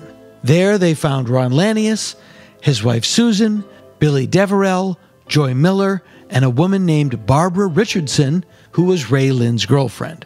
They were all found later by the police in a scene the investigators revealed to have been worse than the Manson murders in terms of carnage. The payback might have been performed by gunmen, but they performed it with a combination of, according to the forensic report, hammers and metal pipes. Ray Lind and Tracy McCourt were not present at the time of the attack. Lind has the best excuse. Sorry, officer, I wasn't there. I was doing drugs with a prostitute in a nearby motel. So there. Now, miraculously, Ron Lanius' wife Susan survived the attack, although she suffered severe skull and brain damage, and has permanent amnesia of the attack, which, thank God for small favors. Now, supposedly, the neighbors up and down Wonderland Avenue did hear screaming coming from the house. But the house was a drug den, and hearing screaming coming from inside of it at all hours was nothing unusual. so nobody reported anything. This is sort of a junky version of Chicken Little when you think about it. The case was assigned to 2 LAPD homicide detectives, Tom Lang and Robert Souza. They followed procedure, investigated the crime scene, took photos, videos, fingerprints, canvassed the area, interviewed neighbors, but no concrete leads presented themselves. Meanwhile, the press was all over the place, and the population of the area was howling. Word of the extreme level of the carnage on display at the crime scene had people freaked out, and Charlie Manson PTSD was beginning to settle on the city like smog. But a couple days after the murder, out of the blue, the phone rang at LAPD, with someone demanding to talk to the detectives handling the Wonderland Avenue killings. Detective Lang took the call, which turned out to be from a guy who went by the name Fat Howard. Come on, Howard, who's that talking? That's not you. Fat Howard said that he was with David Lind. He was worried about his girlfriend, Barbara Richardson, who he had left behind at the house while he went to a local motel to take drugs with a prostitute. You know, can't bring your girlfriend along. It makes sense. He's just a dude. Lang asked Fat Howard where he and Lind were, and Fat Howard said, the house. What house? You know, the house where it happened. Well, the house where it happened was a sealed-off crime scene, and it was against the law to enter it without permission. But details. Lang told Fat Howard to stay there with Lind, and he and Souza sped off to the Wonderland house. Inside, he found David Lind, on his hands and knees, scooping pills up off the blood-stained carpet and pocketing them. Lang and Souza cuffed Lind and took him in for questioning. That was the first big break in the case, and it was dropped into the detective's lap. Not that there's anything wrong with that, but there you go. And that is where Lind learned that his girlfriend had been murdered. According to the book Malice in Wonderland by detectives Lang and Souza, obviously a major source of information for this piece, they asked Lind point blank who performed the murders, and Lind shot back John fucking Holmes and his sand dude gangster buddy. Wait, John Holmes? The porn star? Lind then unspooled the sordid tale of the Eddie Nash robbery. Now, the revelation of Eddie Nash's involvement came right at the same time the LA Sheriff's Department, which is not the LAPD, was planning a drug raid on Nash. So Lind and Souza were invited along. The first thing the drug raid turned up was Nash's bodyguard, Greg Dials, who made the mistake of firing a gun at the police as they entered the home. Astoundingly, neither he nor any police officers were injured or, in Dials' case, shot 347 times. It also turned up Eddie Nash, about $1 million worth of cocaine, and, whoops, some items stolen from the Wonderland house. But you may recall that Eddie Nash was connected. How connected? Well, under his mattress was a bunch of LAPD paperwork, crime and surveillance reports on Eddie Nash. Reports that he should not have had in any way, shape, or form. Nash was booked, posted bail, was out of jail and back home by the end of the night. When Lind and Souza told their boss they wanted to return to Nash's house and interview him, they were told, do not talk to Eddie Nash. But when God closes a door, he opens a window. Sounds to me like someone's on the toilet, but whatever. Right around the time the detectives were mysteriously warded off Eddie Nash, John Holmes was picked up at, where else, a seedy motel in the valley. Now, you may be wondering, between Eddie Nash, who planned the murder, John Holmes, who went along with the murder, Greg Dials, who helped put together the murder, and the 3 henchmen who ended up doing the murder, who actually went to jail for the Wonderland murders? Would you believe? No one. John Holmes refused to name names, but he did leave a bloody handprint on the scene. Because he refused to cooperate, the police tried to hang the murders on him, arresting him in December of 1981. But at the trial, Holmes' lawyers successfully portrayed him not as the murderer, but as just another one of the murderer's victims. John, along with Susan Lanius, was a surviving victim. He did serve some time. As we said, Holmes wouldn't name names or cooperate, so he spent 110 days in the clink for contempt of court. In 1990, Eddie Nash was charged with having planned the murders with Greg Dials as his accomplice. That trial ended in an 11-1 hung jury. And of course, Nash later confessed to bribing the one holdout juror. So a second trial in 1991 ended in acquittal. Nash did go to jail eventually on racketeering charges, serving only a couple years. John Holmes died in 1988 from complications due to AIDS. Greg Dials died in 1997 from liver failure. And Eddie Nash died in 2014 at the ripe old age of 85. So, what have we learned? Just say no. I get angry just thinking about it makes me mad. Little kids doing drugs, it turns my stomach. That stuff hurts. It stops you from living up to your potential. It holds you back. It hurts the user. It hurts his family. And it hurts his friends.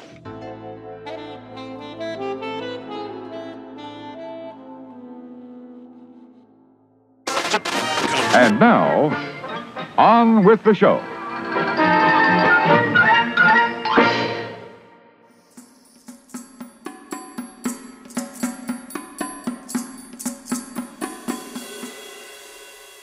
It is a warm, sunny, sun-dappled summer morning here high atop the Mulholland Drive view shelf here in Falcon's Lair Recording Studios. I am sitting in a home that I own because when I was 14 years old, I wanted to be George Carlin.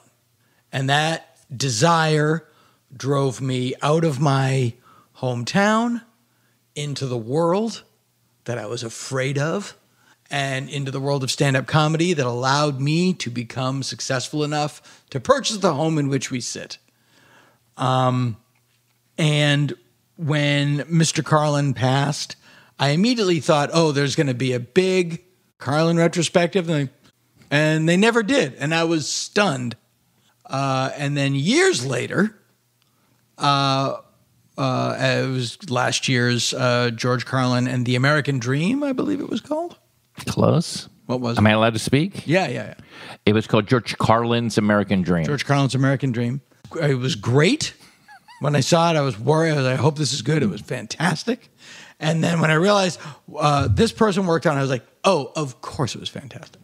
My guest today, not Judd Appatow, but worked with Judd on the documentary, did most of the digging, went down into the well of souls. Yep. Despite his fear of snakes, Wayne Federman is here today. Well, thank you for having me. A very funny comedian and actor in your own right. Yeah. Thank you for... Played yourself on The X-Files. Played a guy named Wayne Federman. Well, Slightly there you different. go. Slightly different. Well, similar. And you're going to be on What We Do in the Shadows this year. Yes. Yeah. I play, yeah.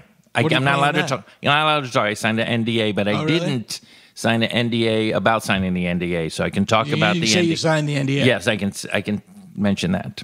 Understood. Does that shoot here, or can you not even say that? It shoots in Toronto, Canada. Canada, yeah. They still think they're their own country. They have their own money. They just insist. But I wanted to talk a lot about George Carlin's American Dream because I've been waiting for it for a long time. Well, I have questions for you. And I was so happy that it was so good. Thank you. I had the same feeling watching it that I had when I watched the movie Ed Wood. I am watching a major motion picture studio's biopic of Ed Wood. Right. And it's great. And that was like, I'm the audience for this. I don't know who else is going to go see this thing. But how did they come about? Obviously, you've known Judd forever. And I had worked on the Gary Shandling. The George Shandling The documentary, George Shandling which nobody saw. Yes. That got buried. I think it's on Tubi. I think you can see it on Tubi. So, I worked on the Gary Shandling documentary. Right. Which was 32 hours, if I'm not mistaken. Right. And that was part one. Right. Part one's 32 hours, 36 for part two. Right. And you were tight with Gary. I was tight with Gary, and I had never really worked on a documentary before. And, I'm in Judd's wake. Sure. I'm in his thing. Yeah. I'm holding on to the back of the boat. There's water. He's pulling out the transom. Yeah, exactly. There's a lot of foam. My foot is near the propeller. It's very dangerous. It's very dangerous where I live. Sure. At any moment, you could just be red in the water. Like, we lost that guy, and they're moving on. Right. So I'm in that world. Right. And I thought I did a pretty good job helping out on that documentary. And so, what did you do on that documentary? That was what, for every interview, I came up with interview questions. So, like, if they're going to talk to Nealon or Sarah Silverman or something. Now, was this before your book or after your book? Before. This is before my book. Because you wrote a great book called The History of Stand-Up from Mark Twain to Dave Chapelle. Right. And so this is before that. But I was just, like, I played Larry Sanders' brother on that show. Yeah. So you were tight with Gary. Yeah, I was tight with Gary, and so that went great. And it wins an Emmy. I don't win an Emmy because I'm something called an associate producer, not producer. Only producer and executive producers get the awards. So when this came around, Judd was like, I think you'd be a perfect person to help work on this documentary. And I was like, whatever I can do. I love it. I love George Carlin.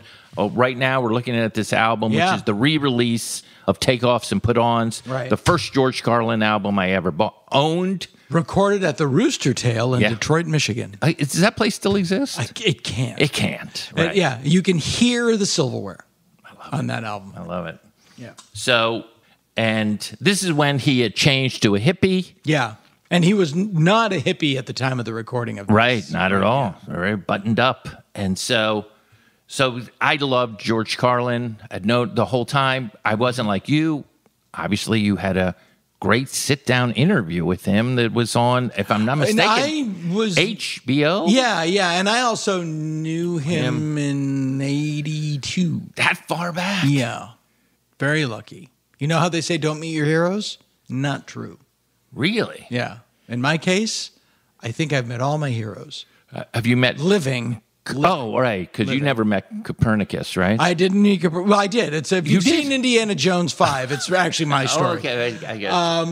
I haven't. Who I would like to meet, like the man that I would love to meet. Dick Van Dyke? No, who's passed. Oh. Who's passed. Rod Serling, I would have loved that. And by all accounts, you would have walked away from that thinking, "Oh, what a great guy!" You know, he was a great guy. I met George. I met Albert. I've met I've met Albert Schweitzer. Albert Schweitzer. Yeah. I'm friends with some of my So I'm very lucky. So from that, can we just go back a little? I know you want to talk about the special. I'm happy to. Yeah. But just, I want to talk about what I did. Oh, I'll tell you exactly. And what you learned, because I learned a lot of stuff about him, which I didn't think I was going to. I thought I was going to be more like, okay, they got that. That's not right. You know? Yeah, of course. And I actually learned a lot, which I was. It was very simple what my tasks was. The first one was to come up with a very detailed timeline of his life. Mm-hmm. So that was going back, looking at his book. Like, so when did that car accident happen? When did he have that first heart attack? Was that before or after he recorded that album? Where all the recordings, all the specials, right from the beginning, right from when he dropped out of high school. What was that last high school? And that's going to be like a 40-page timeline. That's a huge. Well, it was big. It was I used something called a Google Doc. Doc. You know what that is? I am familiar. Because I could share that. I could share that. Google Doc, by the way, there's a Karnak in the making. So it was all on a and it kept getting Google Doc. What do you see when you've broken your Google? Exactly. I hold in my hand. So that was my first job, was just so everyone, the editor, everyone is, so we don't make mistakes. Right. Because I am a little bit like, You that can't- happened in 73. Right. Why are we talking about it Yeah, after you 70? can't F that up. Yeah, you can't, because nerds like you. Yeah. And that's the name of your company, right? Nerds like me. Nerds like me. Yeah. Because nerds like you Would would go kill bananas. us. Yeah, Yeah. we would. So that was my first thing. So we just know, like, just what happened when. And so that was the first thing I did. And that was a lot. Like, to, like, Yeah, really, yeah. And also in that, I re-listened to his interviews. This is the great thing about Carlin, was he was into George Carlin. Oh boy, that's for better and for worse. Oh, in what way worse? What way would you say worse? Well, this is cutting to the chase, but it was bittersweet. Like at the end of, you're talking about my interview with him. Like, it was like at the end of Brenda's life, he went on the road. Yep. Yeah. We touched that. Yeah. I know you do. I know you do. Yeah. And my wife, Kat, who adores him, was like really hurt by it. It was like, oh, that's not cool. I was like, nope. Yeah. But it's also, that guy can't be flawless. And a guy that brilliant and driven, that comes at a price. You know, Right. it's like Mario Cuomo said about the presidency. Nobody's smart enough to be the president wants to be the president. You have to be that driven to get to that place. Mm-hmm.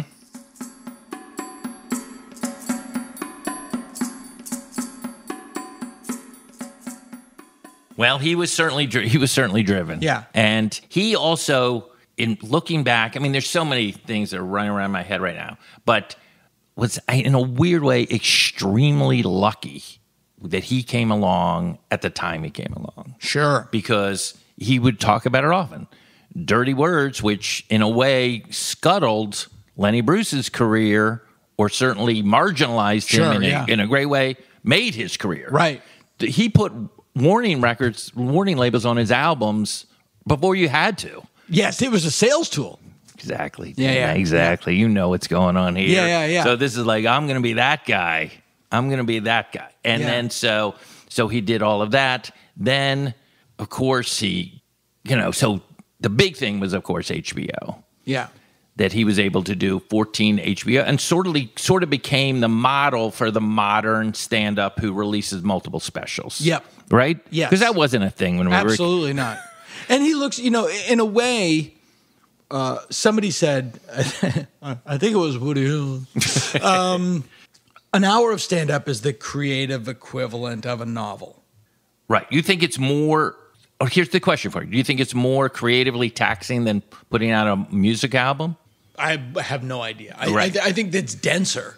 It is. Yeah, in terms of like the writing, because it's all lyrics, and they've got to be funny every 45 seconds. Right, and you can hear the laughs you're getting. Yeah. It's a lot of an hour. A tight hour is a lot of work. It's a year. A tight hour is a year of hard work, of full time work. I think it's almost impossible to do in a year, and I think it's I proven mean, out. if that's all you're doing. Right. Yeah. It's a lot. And he was like Stephen King. It's just like he would just finish a novel, start a new one. Finish a novel, start a new one. Yeah. And that was that in a way to me propelled the entire third act of his career. Yeah. Right. And he had to do this every 2 years, come up with this HBO thing, and he gets to be on TV and promote it on the Tonight Show and be relevant as a 50, 60, 70-year-old. Yeah, it was actually more relevant. That's the amazing thing about him. And I really wanted to move this to get into that. Is like he had maybe 4 acts to his career. Yeah. We made it 3, but yes, definitely 4. And the last act, he was born in 1937, I think. That's unbelievable. Or around that, something like that. He was in between the baby boom and the generation before. Right. So however old he was in 1992, he was probably in his late 40s, early 50s. Right. That's the most astounding period of his career. Better than 1972. Not as successful. I mean, he wasn't the number one comic in the country like he was in 1972. Mm-hmm. But the material was the stand-up Stanley Kubrick. Like, it was just like, oh, you've gone to a new place. You've opened up another door that no one has seen, that no one has gone through before. Right. And again, that special... Jamming in New York. Yeah, that he dedicates to Kennison and all of that stuff. Yeah. He's... this is the big question, and was it natural evolution of an artist, or was it craven careerism that he's like, oh, comedians are yelling now on stage? He used to be super subtle. Oh yeah, he was lackadaisical. He was stoned. Yeah. But even when he was on cocaine, he wasn't like yelling. No, I think that personal opinion. Yeah. And he says that Sam scared him. Like, he knew he was phoning it in for a long time. You know, he knew he was hosting the Tonight Show in a satin shirt. Right. And he didn't know where he was going. He was in the wilderness for a long time. I don't know. I don't know if it would wilderness. He was still creatively. No, creatively. Well, no, he definitely found. I mean, he found a few things. One was an comedic avenue that I don't care about any of this. I don't care if people die. I don't care. Yeah, well, this is before that. Like, but that's I feel the start of it. But you feel like that's even an evolution of that. The start of his. I think it ended.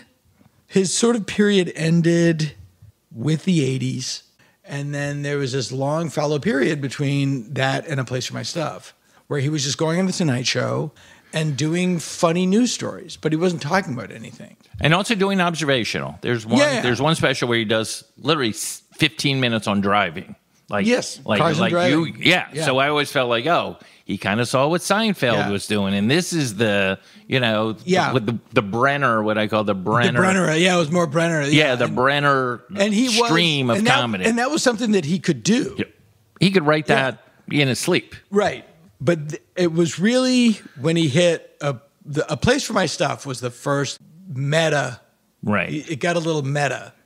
And he didn't like that bit, by the way. Well, it's not it's math. It's just a mathematical bit. I love this. And hilariously, it's Seinfeld's favorite bit. Right. It's perfect. Of course it is. But I agree with Seinfeld, and obviously we use that clip in it as like, everyone is talking about his like, making fun of, environmentalists or making fun of Christian right or businessmen. And Seinfeld is like, no, this is the language. I'm going to go back to what you said earlier. It is like lyric writing for a song. Like, it is what he did. There's a lot of music to it. There's a lot of music. And it's because Danny Kaye is his idol. Those are all patter songs Danny Kaye did. Mm-hmm. So even in the 7 Dirty Words, he talked about the rhythm of that, as well as and he tried to switch the orders, and it was like, this is how it is. I mean, we could both recite the 7 Dirty Words in order right now because he made it. Song. And then we're jumping way ahead, like A Modern Man. Yeah, that is revolutionary.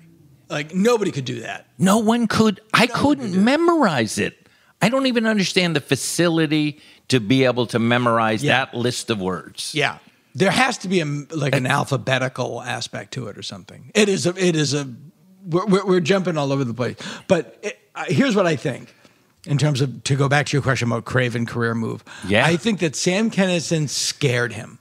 Okay.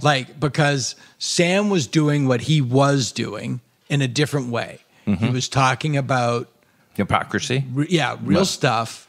And I would say shook him out of his torpor. Mm-hmm.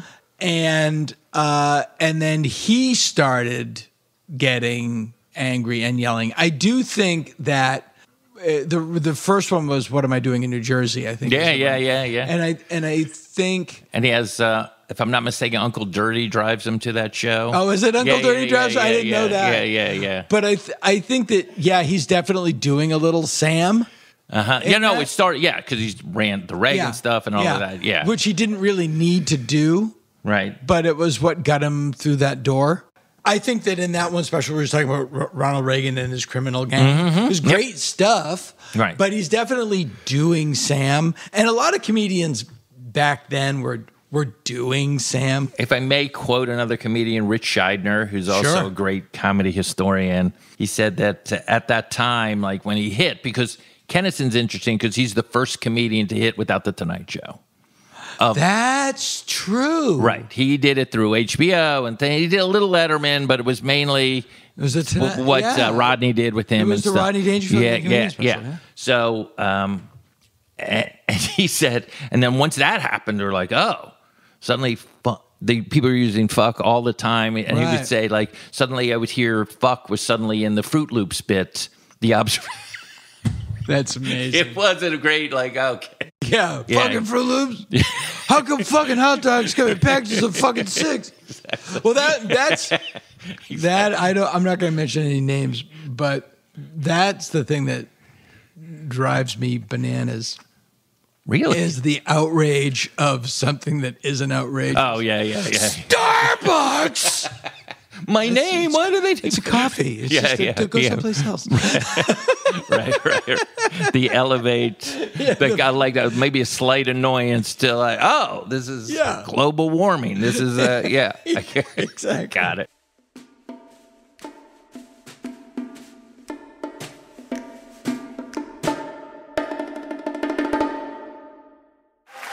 I'm a modern man, a man for the millennium, digital and smoke-free. A diversified, multicultural, postmodern deconstructionist, politically, anatomically, and ecologically incorrect. I've been uplinked and downloaded, I've been inputted and outsourced. I know the upside of downsizing, I know the downside of upgrading. I'm a high-tech lowlife, a cutting-edge, state-of-the-art, bi-coastal multitasker, and I can give you a gigabyte in a nanosecond. I'm new wave, but I'm old school, and my inner child is outward bound. I'm a hot-wired, heat-seeking, warm-hearted, cool customer, voice-activated and biodegradable. I interface with my database. My database is in cyberspace, so I'm interactive, I'm hyperactive, and from time to time, I'm radioactive.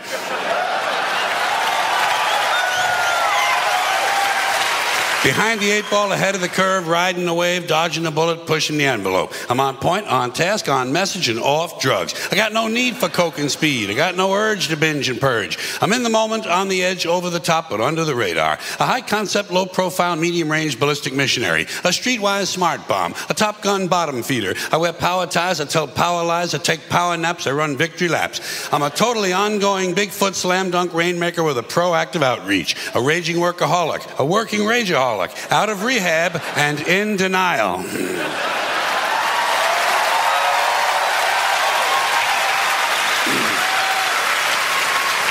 I got a personal trainer, a personal shopper, a personal assistant, and a personal agenda. You can't shut me up. You can't dumb me down, because I'm tireless and I'm wireless. I'm an alpha male on beta blockers. I'm a non-believer and an overachiever, laid back but fashion forward, up front, down home, low rent, high maintenance, supersized, long-lasting, high-definition, fast-acting, oven-ready, and built to last. I'm a hands-on, foot-loose, knee-jerk head case, prematurely post-traumatic, and I have a love child who sends me hate mail.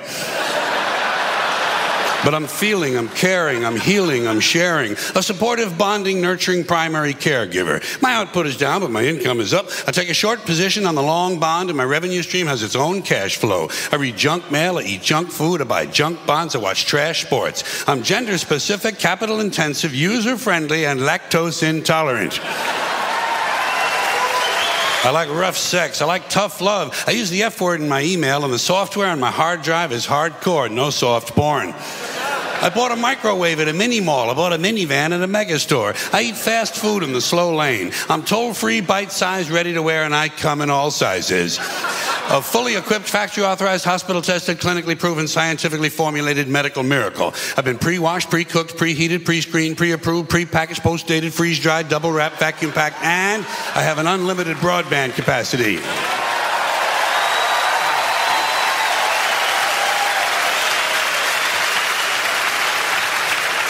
I'm a rude dude, but I'm the real deal. Lean and mean, cocked, locked, and ready to rock. Rough, tough, and hard to bluff. I take it slow, I go with the flow, I ride with the tide. I got glide in my stride. Driving and moving, sailing and spinning, jiving and grooving, wailing and winning. I don't snooze, so I don't lose. I keep the pedal to the metal and the rubber on the road. I party hardy, and lunchtime is crunch time. I'm hanging in, there ain't no doubt, and I'm hanging tough, over and out. Thank you. Thank you. Thank you very much. Way to go. Thank you.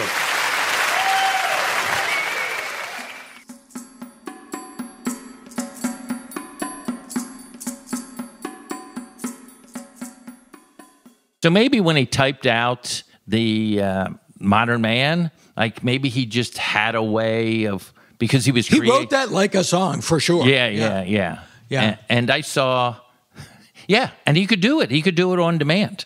It was insane. Yeah. It was insane. Did you, when you're, so to do your research, you had to contact Kelly and you have to contact Jerry Hamza, his manager. Right. Yeah. Did you go to, is there a... Well, we were lucky. This is Kelly was on board from the beginning. Yeah. And Kelly... It would have been impossible. Yeah, it would have been impossible to do without Kelly at that level. And also... And Kelly, we should just say, is a friend of ours and is a great person. But more so, she's on her own journey of dealing with whatever that... I don't even use the word trauma to describe what that family was. Well, if you read her book. Yeah. So she's really, that's important to her to be like, I got to embrace this. Otherwise, I'm going to go crazy or not be able to help other people. Yeah, but also it's like, also not perfect. Right. So that was already in place before I was there. And is there the end of the Raiders of the Lost Ark warehouse of Carlin memorabilia that like George's collection of George? Because I know Kelly showed me the shirt and the pants that he wore on the cover of FM and AM that he had saved. And by the way, it looks like a ventriloquist dummy's outfit. Like I was like, did you shrink this? Little or guy. Is he so tiny?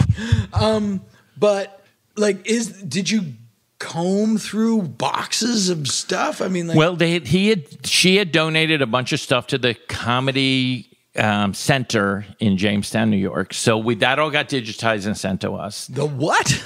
Do you don't know about the Comedy Center? I think I did, and I forgot about it. Yeah, it's really quite. So a lot of his stuff is there. Okay, the Comedy Center. I'm surprised you don't know about this, but it's like a museum for comedy. Okay. So we did, and there was like some letters between him and Brenda and he. And that I had never seen. Did you see stuff that just like knocked your socks off? Yes. But most importantly was he had written an autobiography with, I'm blanking on the guy's name. Tony Hendra. Yeah, with Tony Hendra, thank you. Right over there. And they had done hours and hours of audio tapes together to prep for this. So obviously Tony has passed away. And I didn't know Tony passed away. Yes, yeah. And he also, I believe, had Alzheimer's or some kind of thing. Oh, no, I didn't know any of that. Yeah. He wrote a really good book called Going Too Far. Yep, I have that book. Yeah. And so we were like, we got to get these tapes. So we added, his widow is still around. So we were able to get all of those tapes. Okay. Transcribed, listened to all of them. So it's like maybe 30 hours. Yeah. But here's the crazy thing was a lot of times he would say to Tony Hendra, it's like, okay, this isn't in the book, but I just want you to know. And then he would tell a story about being at the Air Force Base at Barksdale down in Louisiana. I was like, oh, suddenly we have some information. So it was and he would talk about philosophy and all of this. Yeah. So it was that was really the backbone, those tapes. Those lost tapes that he never thought anyone would hear. And did you put any of that audio into the... Yeah, it's in there. A lot of times you'll see... Yeah. Okay. And so between that and Kelly and the fact, to go back to what I said earlier, that George Carlin was into George Carlin. Yeah. And especially at the end of his career.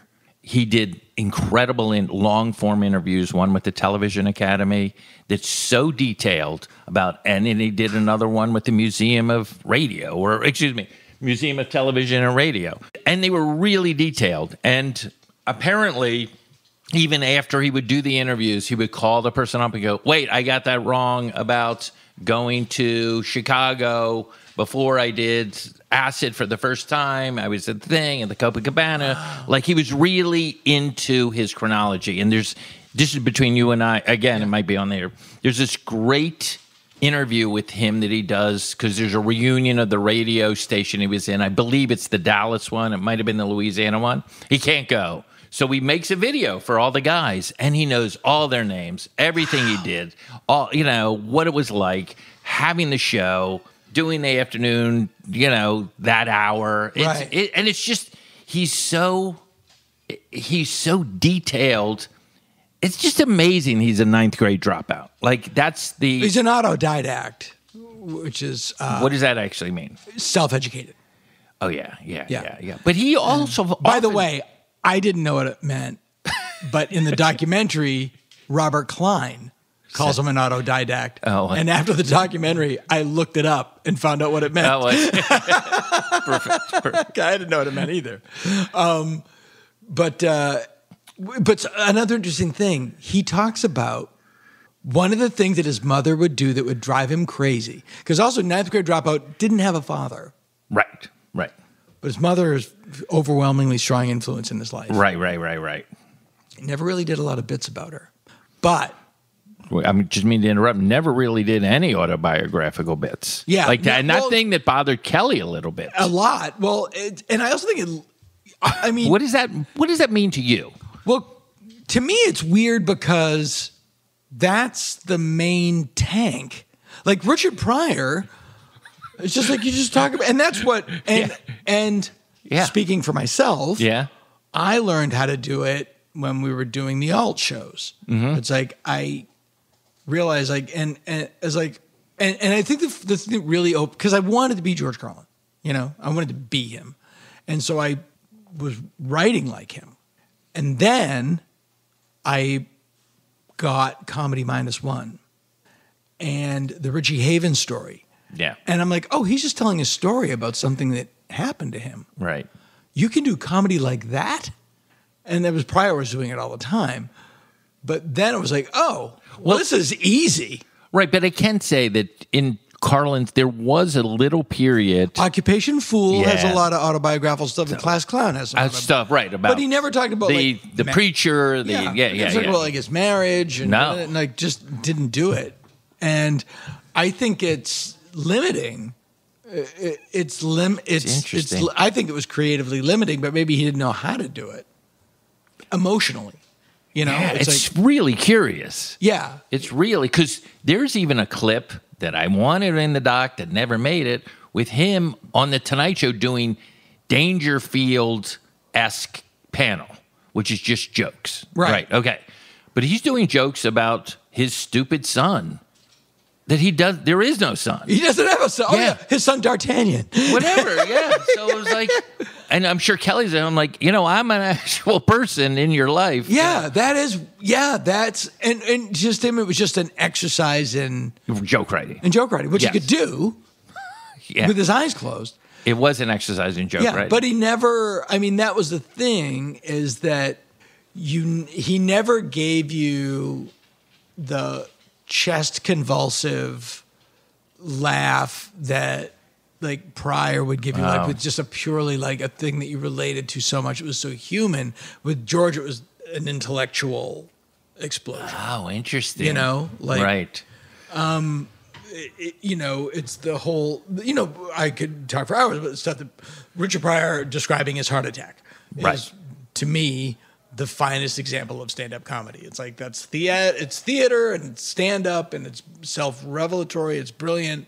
And what takes it to the next level, in my opinion, that bit is when the heart is talking to him, like a gangster or something like that. You weren't thinking about that when you were eating all that pork.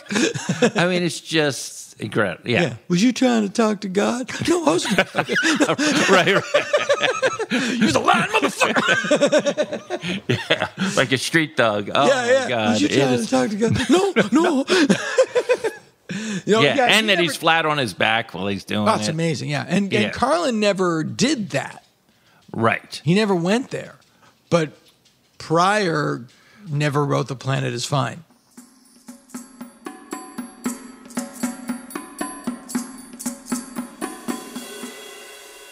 It's just different disciplines, but it is weird. Pryor would never do the difference between baseball and football or any of that stuff. Yeah. Again, that's probably a bit that Seinfeld loves that I find utterly forgettable. Really? Yeah. See, this is what I love about Carlin. I guess we differ so on many things. Is that there was those two sides of it, and you like more and both as good as the other because of the language, just because of his talent. Yeah. His language was just. And there was another clip that I wanted to use. A lot of things that I wanted, like this was because I had no power in this, other than kind of like helping out and stuff. Was he did a whole video on the English language and people's misuse of the English language. It's incredible. Like that he would remember that from whatever that school he went to and from the nuns. And he was really into people's misuse of words. That's why he railed against those euphemisms. That know that bit, obviously, the euphemism.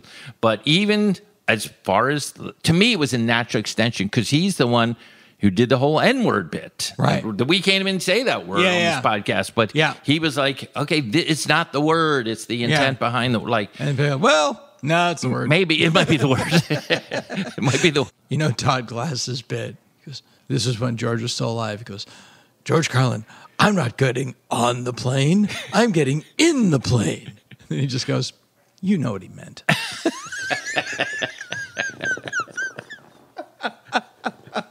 Of course. You know what of course. But that was a near miss. It was a near hit. Yeah. And that's just stuff that he could just do lying around. Yeah. In his socks. Obviously, he wrote books about discarded. He wrote a number of books that were this might not be strong enough to do on stage. They become bestsellers because just observations. And he jokes. would literally just, I'm assuming he would just get up and write and just trees, wasn't introspective at all about himself and his life. He didn't except in these interviews. Except in these interviews. Right, but he didn't do it on stage. No. Why do you think that is? I don't know. Did he have a therapist?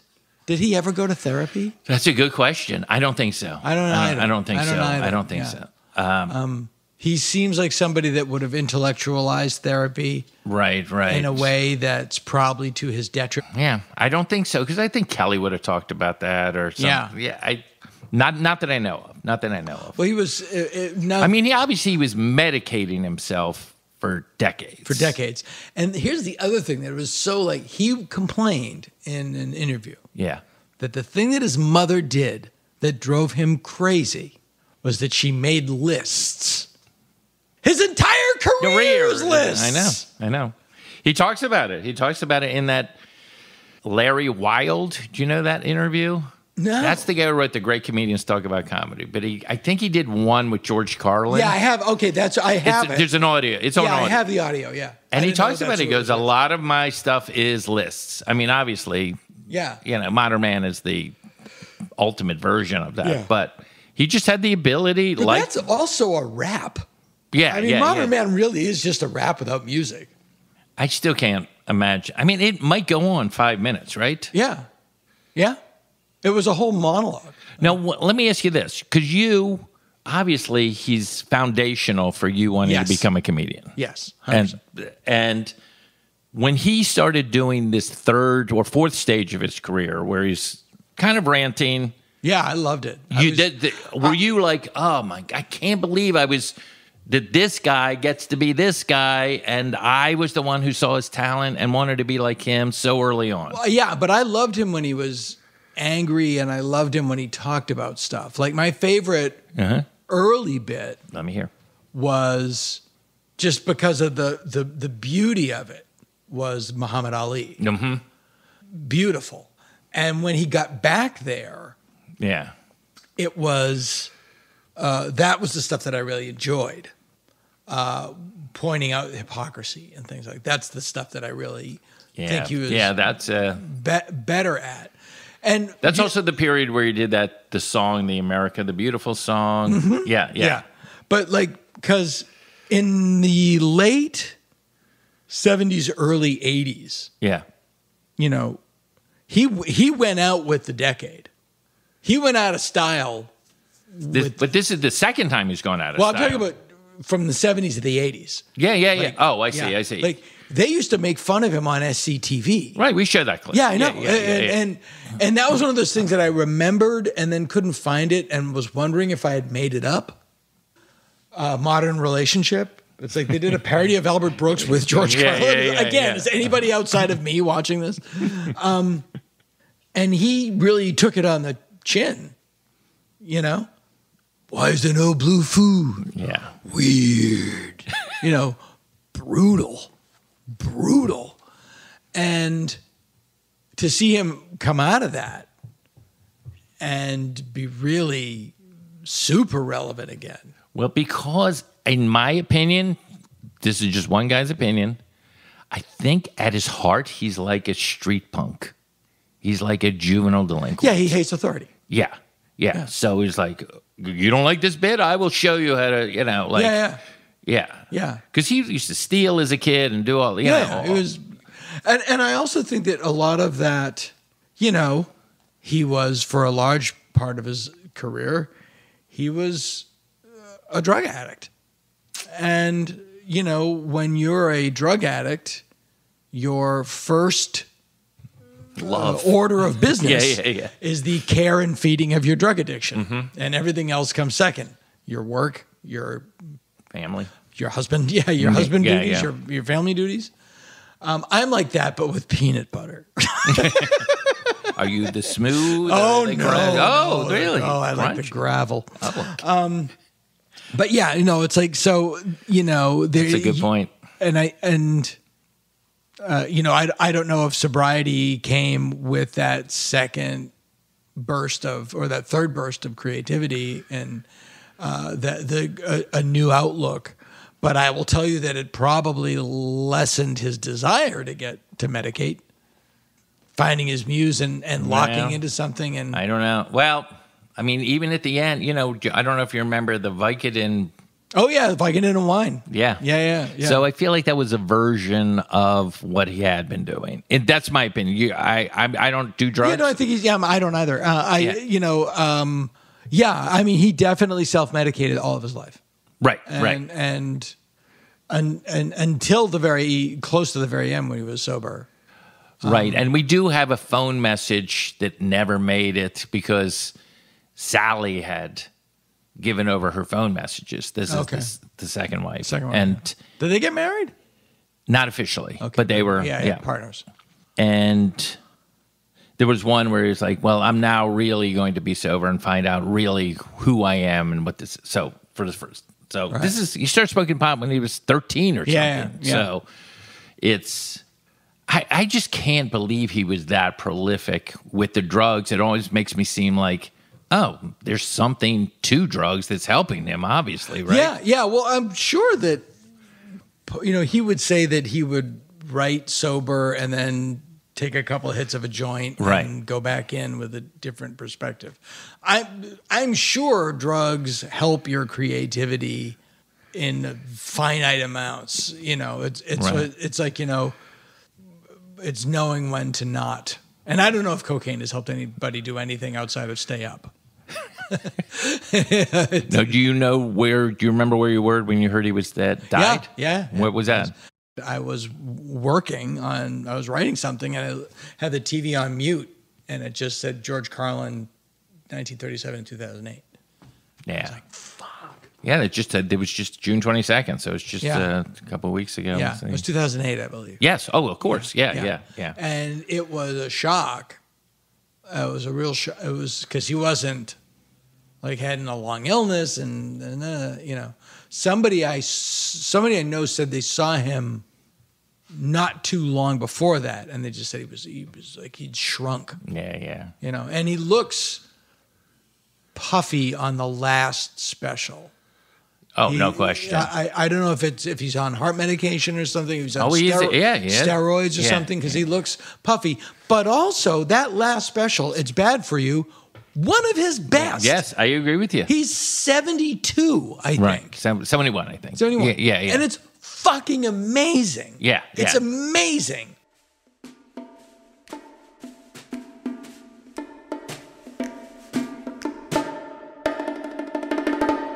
No, it was good. And the rights thing is like front to back. Yeah. That whole It's the perfect distillation of his stuff. That's really funny personal stuff about being I'm not an old man, I'm an old fuck. Yeah. All that like really funny, clever stuff.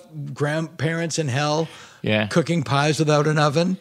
And then brilliant observation. I mean, that's almost like it's so amazing that like the perfect example of what he does was his most recent special. I know. Think about it.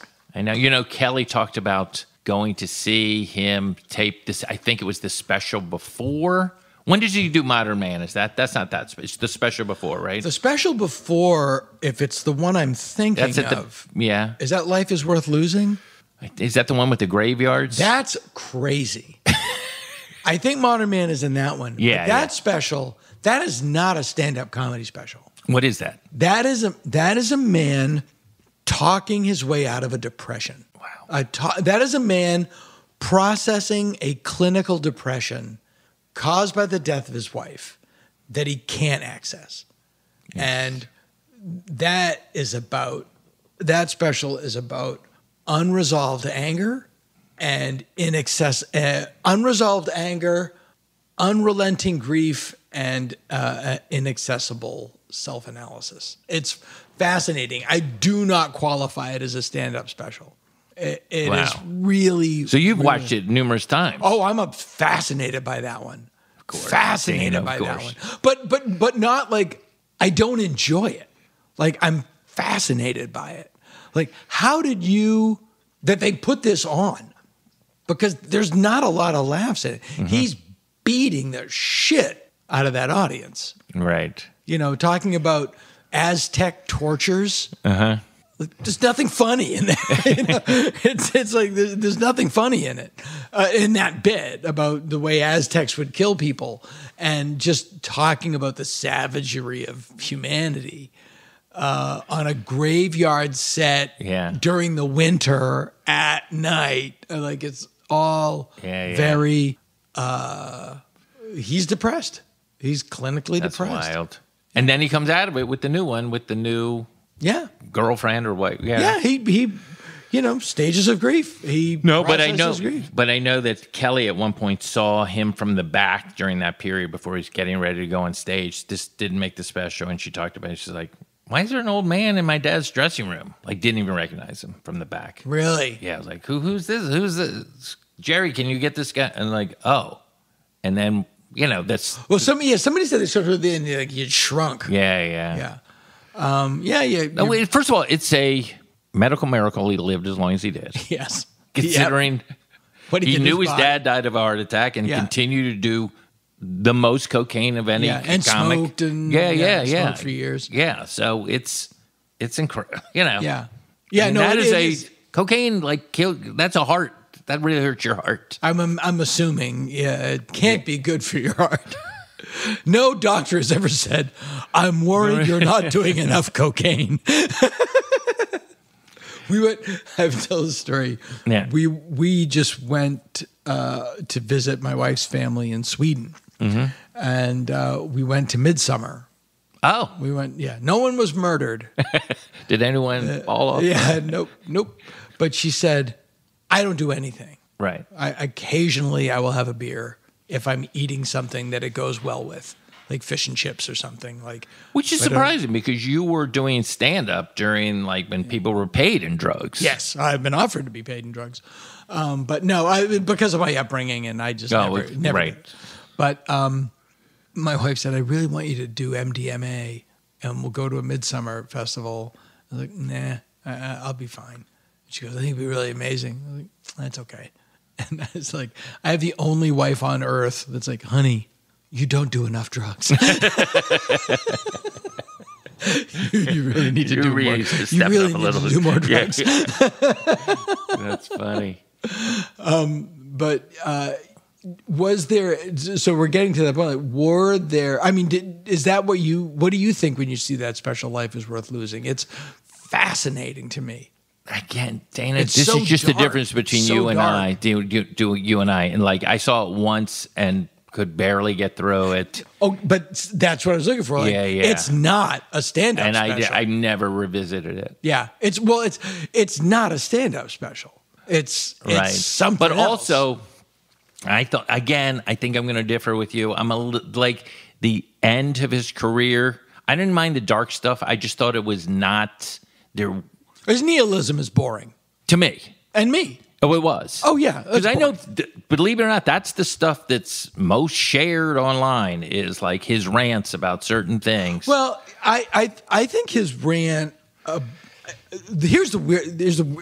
I guess it depends. He was so fucking ahead of his time. Right. Like, and he was smart in that he didn't do topical. He did do the Reagan stuff, but as a rule, he's not doing it was Clinton more stuff. socio-political than Yes. day-to-day stuff. Not Daily Show stuff. Perfect. Yes. And but like the things about the real owners of this country, Right. that everybody realized 15 years later. Right. Like, oh yeah, he's right. I mean, we're living in it. Mm-hmm. We're sort of a corporatocracy now. I think I'm assuming is that like that stuff is fine. Right. But what I find boring is like I kind of like it when a lot of people die. It's like, okay, Yeah. it's like one. I Here's think the big recorded question. on- Here's the big one of those bits I think was recorded on September 10th, 2001. Yes. Yeah. Yes. Yeah. Yeah. Here's the big question for you, as someone who loves George Carlin and obviously knows him as well as I did, even after. Do you think, and this was a big debate in the room, Oh, okay. that he liked it when a lot of people died? No. What did you think that was? Shock. I mean, gosh, he might have, but I can't. It's an interesting. Yeah. We talked about it. Like, Kelly, and I'm not talking out of school. Yeah, Kelly said he had a lot of anger, and she goes, he'd make a list of things he hated. 78 things. It's like that's a lot of hate. Yeah. He had a lot of unresolved anger, and I do love his bit about I love any individual. It's when they get in groups. Yeah. And that might have been. And that is my philosophy also. That's where. Yeah. But I wonder how we felt about after 9/11, because we've never been in a situation prior to that where a lot of people died that we knew. Right. Yeah. It was a different. Well, obviously, he changed the name of the special. I went to the taping of that special at the Beacon. Was that special You Are All Diseased?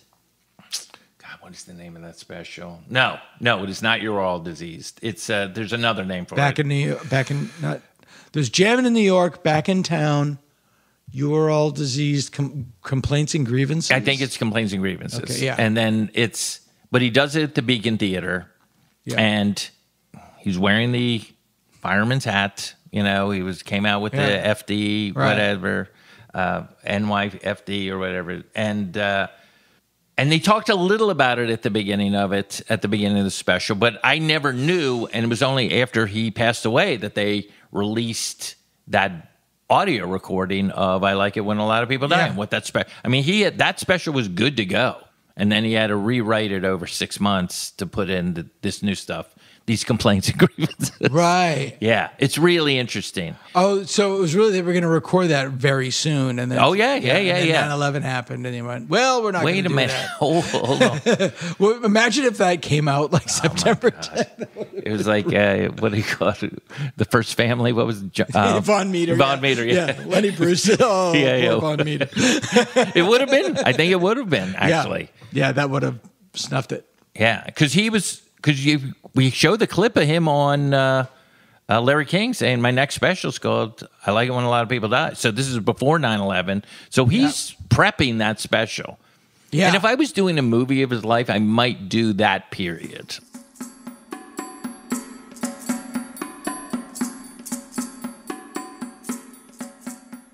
I saw him on Bill Maher talking about the he doesn't believe in private property, but he owns a house in the Palisades. It's like, The American dream is bullshit, but I'm driving the BMW, and I have a private plane. Yeah. So it's it's one of my favorite Beatles jokes. Which is all you need is love, sang the 4 millionaires.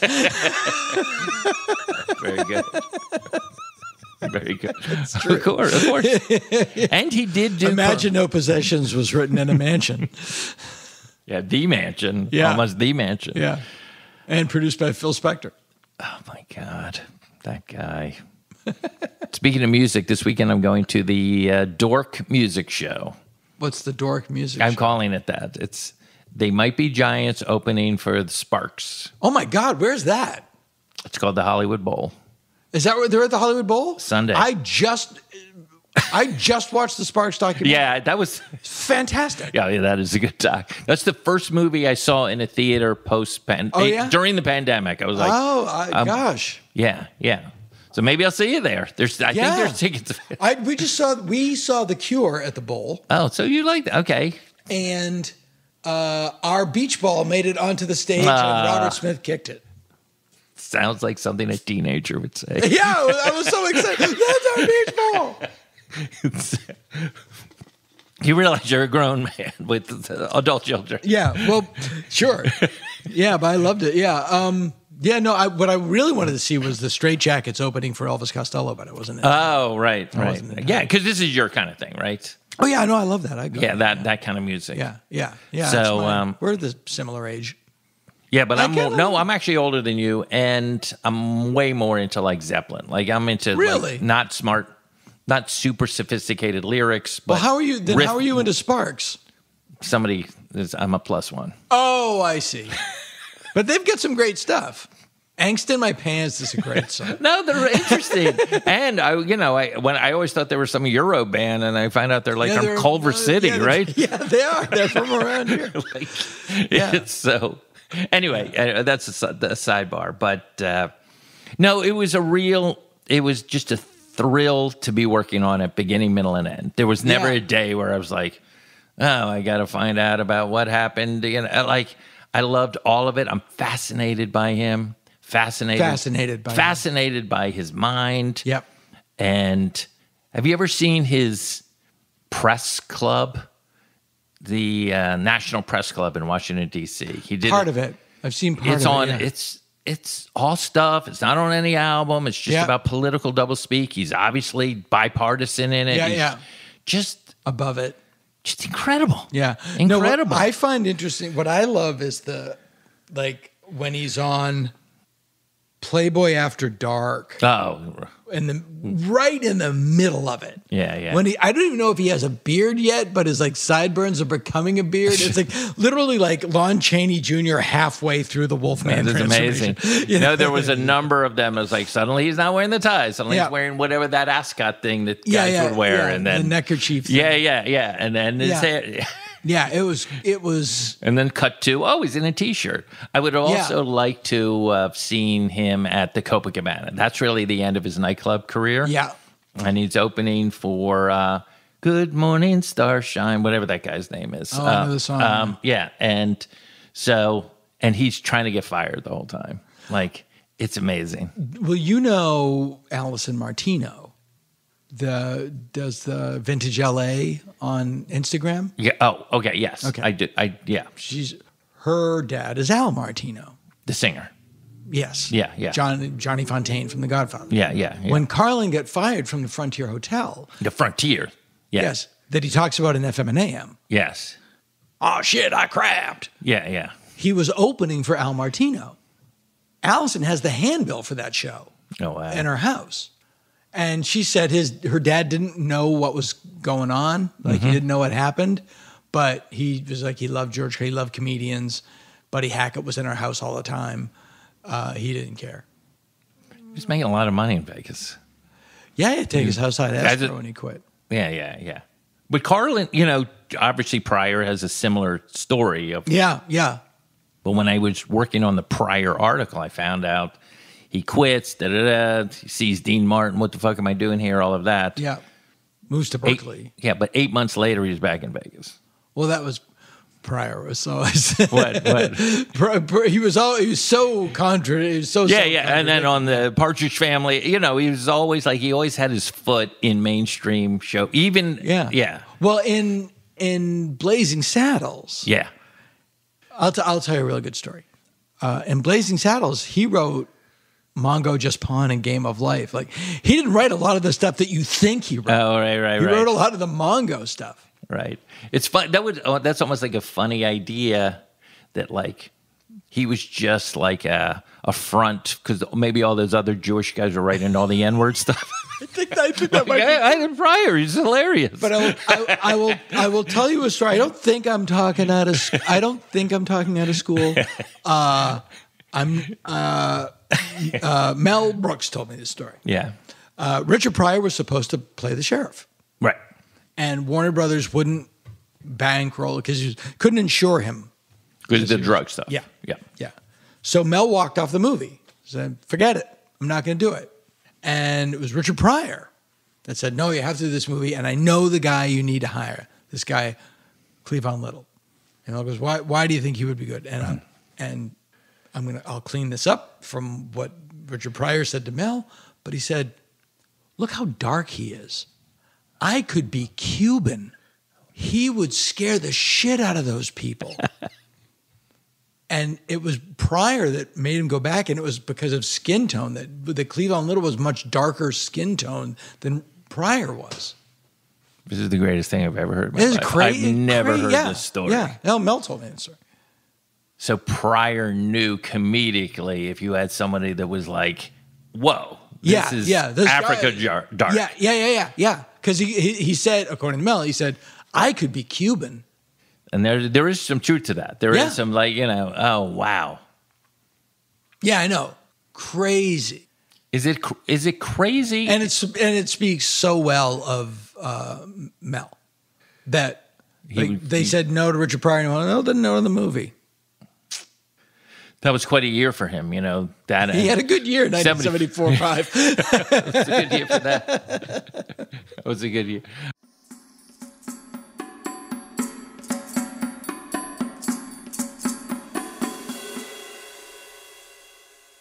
So that's my story. That's I'm trying to think if there's any. Oh yeah, so we talked about the tapes. That was a big part. I remember the singer he opened for at the Copa. Oliver is his name.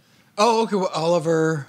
It was just called Oliver. Oh. Good Morning Starshine, and yeah. But that was a song from Hair, wasn't it? Yeah. So it was they were trying. It wasn't. Yeah, I get it. Yeah, the groovy Copacabana. Yeah. 69. Yeah, right. Everyone's like Indiana Jones. What's happening? Yeah, I'm sure the whole nightclub ecosystem was like, what's up? Sunset Boulevard was completely. Exactly. Ciro's, all of that has flipped. It's fascinating time. Yes, all of that had flipped, and I'm sure they were like, oh. Because 500,000 people in Woodstock, and we're trying to sell Jerry Vale, and the film equivalent is they poured $400 million into Paint Your Wagon, and Easy Rider makes all the money. Yeah, so it's a flip. It's a flip. It's going over. This is the last question I wanted to ask you, because one thing I did find interesting about the special, we talked about it before, is that you do learn that this is a flawed guy as a person. Right. Not a bad man by any chance, but certainly not flawless. Did you come out of you read letters to his wife, and I'm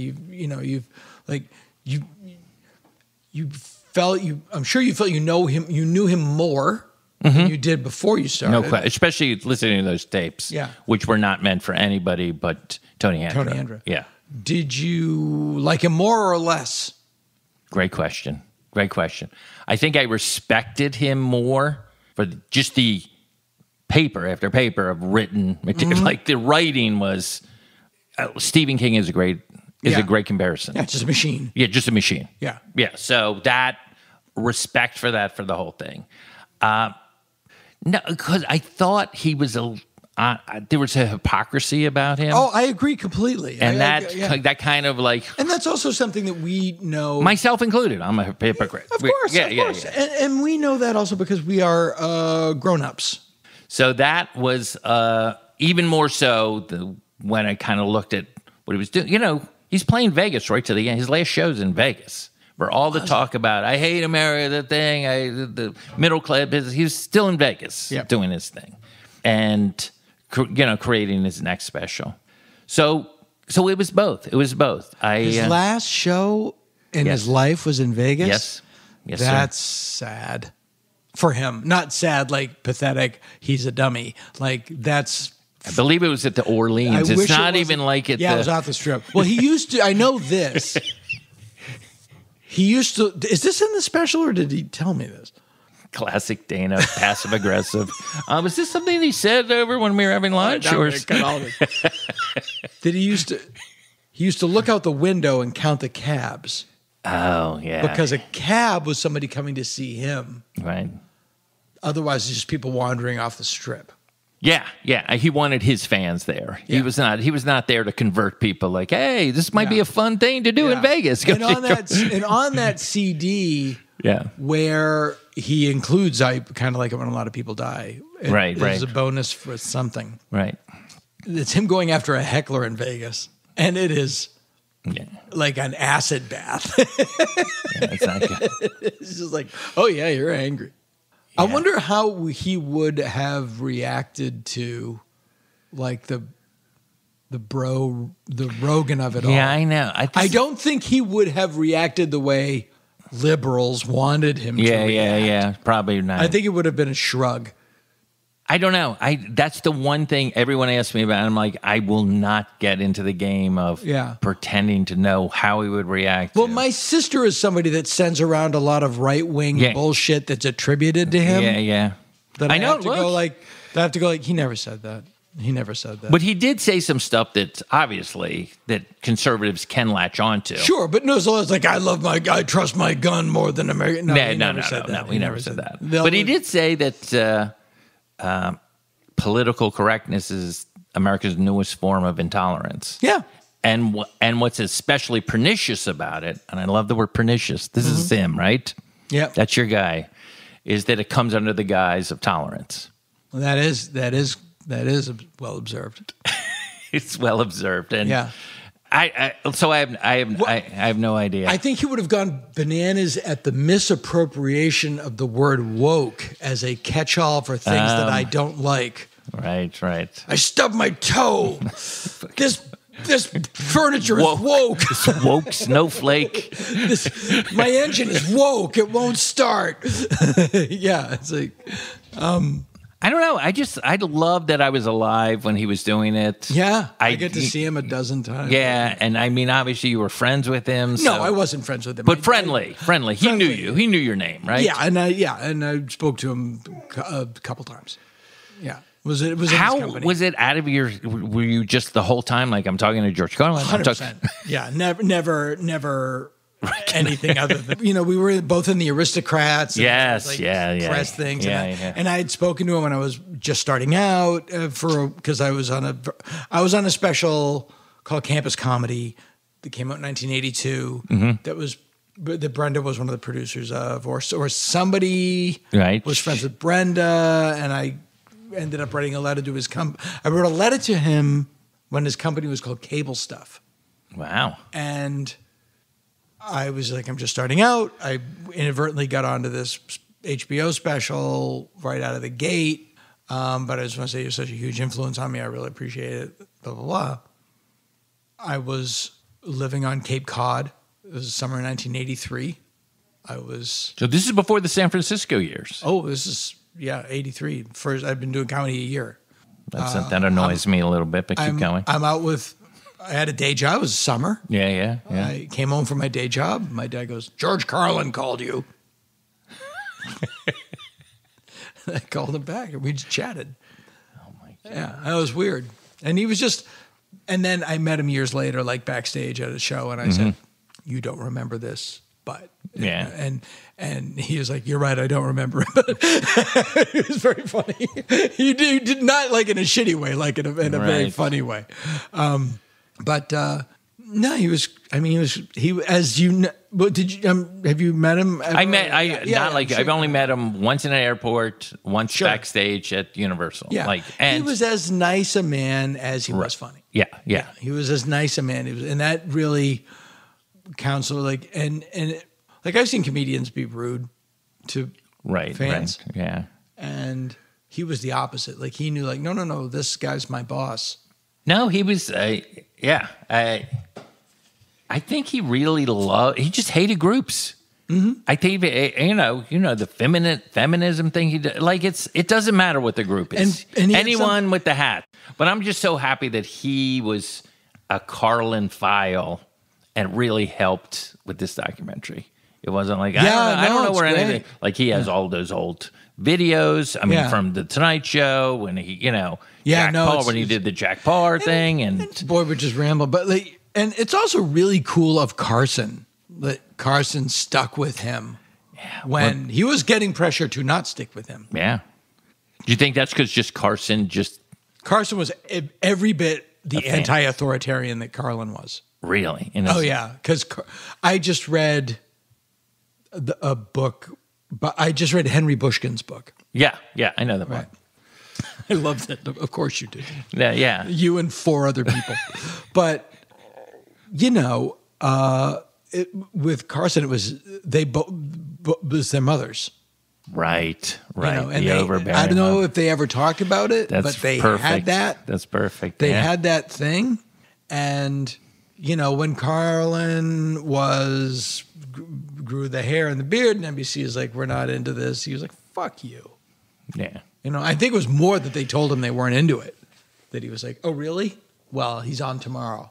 Oh, if there's one recording that I want released, there's a tape of him at a college in the 70s where he's just at the peak of it all. And it's at Kent State.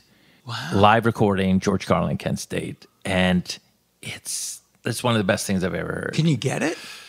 No, it's never been released. Or you mean you get it to you? Yeah. Okay. But you get it? Yeah, can I get it and then promise to delete it when I'm done?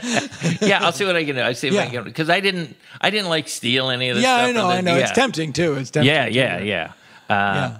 There was interesting. There was, when he first became a DJ in Shreveport, there's a card you have to take this test and all of that, and you sign this card. It's that's FCC, and it says, and on the back it's like, I won't use any profanity or anything. So it's his signature. It's just great that he becomes the guy. I love it. Well, thank you. This was incredible. This is great, and it's called George Carlin's American Dream. Is it on Blu-ray or something? Or no, I think it's just on Max and HBO. Okay, all right. Well, if you haven't seen it, and Max is based on Max Alexander. It's just his, yeah. Well, from what I understand, tell me the difference between HBO Max and Max. Yeah, it sounds like a joke. It's not. That HBO Max is classified as a cable channel, possibly, and Max is purely a streaming service. That's correct. That is correct. Where HBO Max was not. Right. And since Max is purely a streaming service, different residual schedules and residual rates. It's all just, believe it or not, a lot of show business is just about money. I know. So there's a business aspect to show business? Again, I hate to be the one to break it to you. Wait, I'm writing this down. Hold on. I thought there was just the show. No. Oh, okay. It's not, yeah. Oh, that's why it's true. Called. It's That's why both of you. That's why you and I both are spent this morning walking around with signs. Exactly. Thank you for having me. Yeah, your book is called. It's a great book. Thank you. It's called The History of Stand-Up. Right, The History of Stand-Up. From Mark Twain to Dave Chapelle. You're in it, Dana. I mentioned it. I am in it. Because we talk about the birth of alt comedy. The alt comedy, yeah. And you read the new article about the Big and Tall Bookstop. I did, yeah. You're quoted in the that, one in right? Vulture. The one yes, yeah. I thought that was pretty good. Boy, that guy found stuff that I couldn't. He found the first show. Yeah. The schedule for the first show. Yeah. No, I missed that place. Just as a place to go hang out. Yeah. Big and Tall was great. All right, man. Thank you. All right. Wayne Federman, ladies and gentlemen.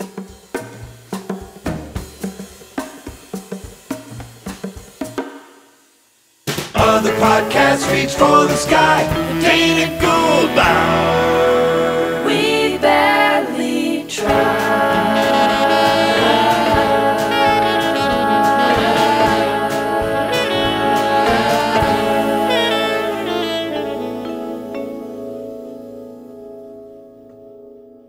This has been the Dana Gould Hour, brought to you by the Internet.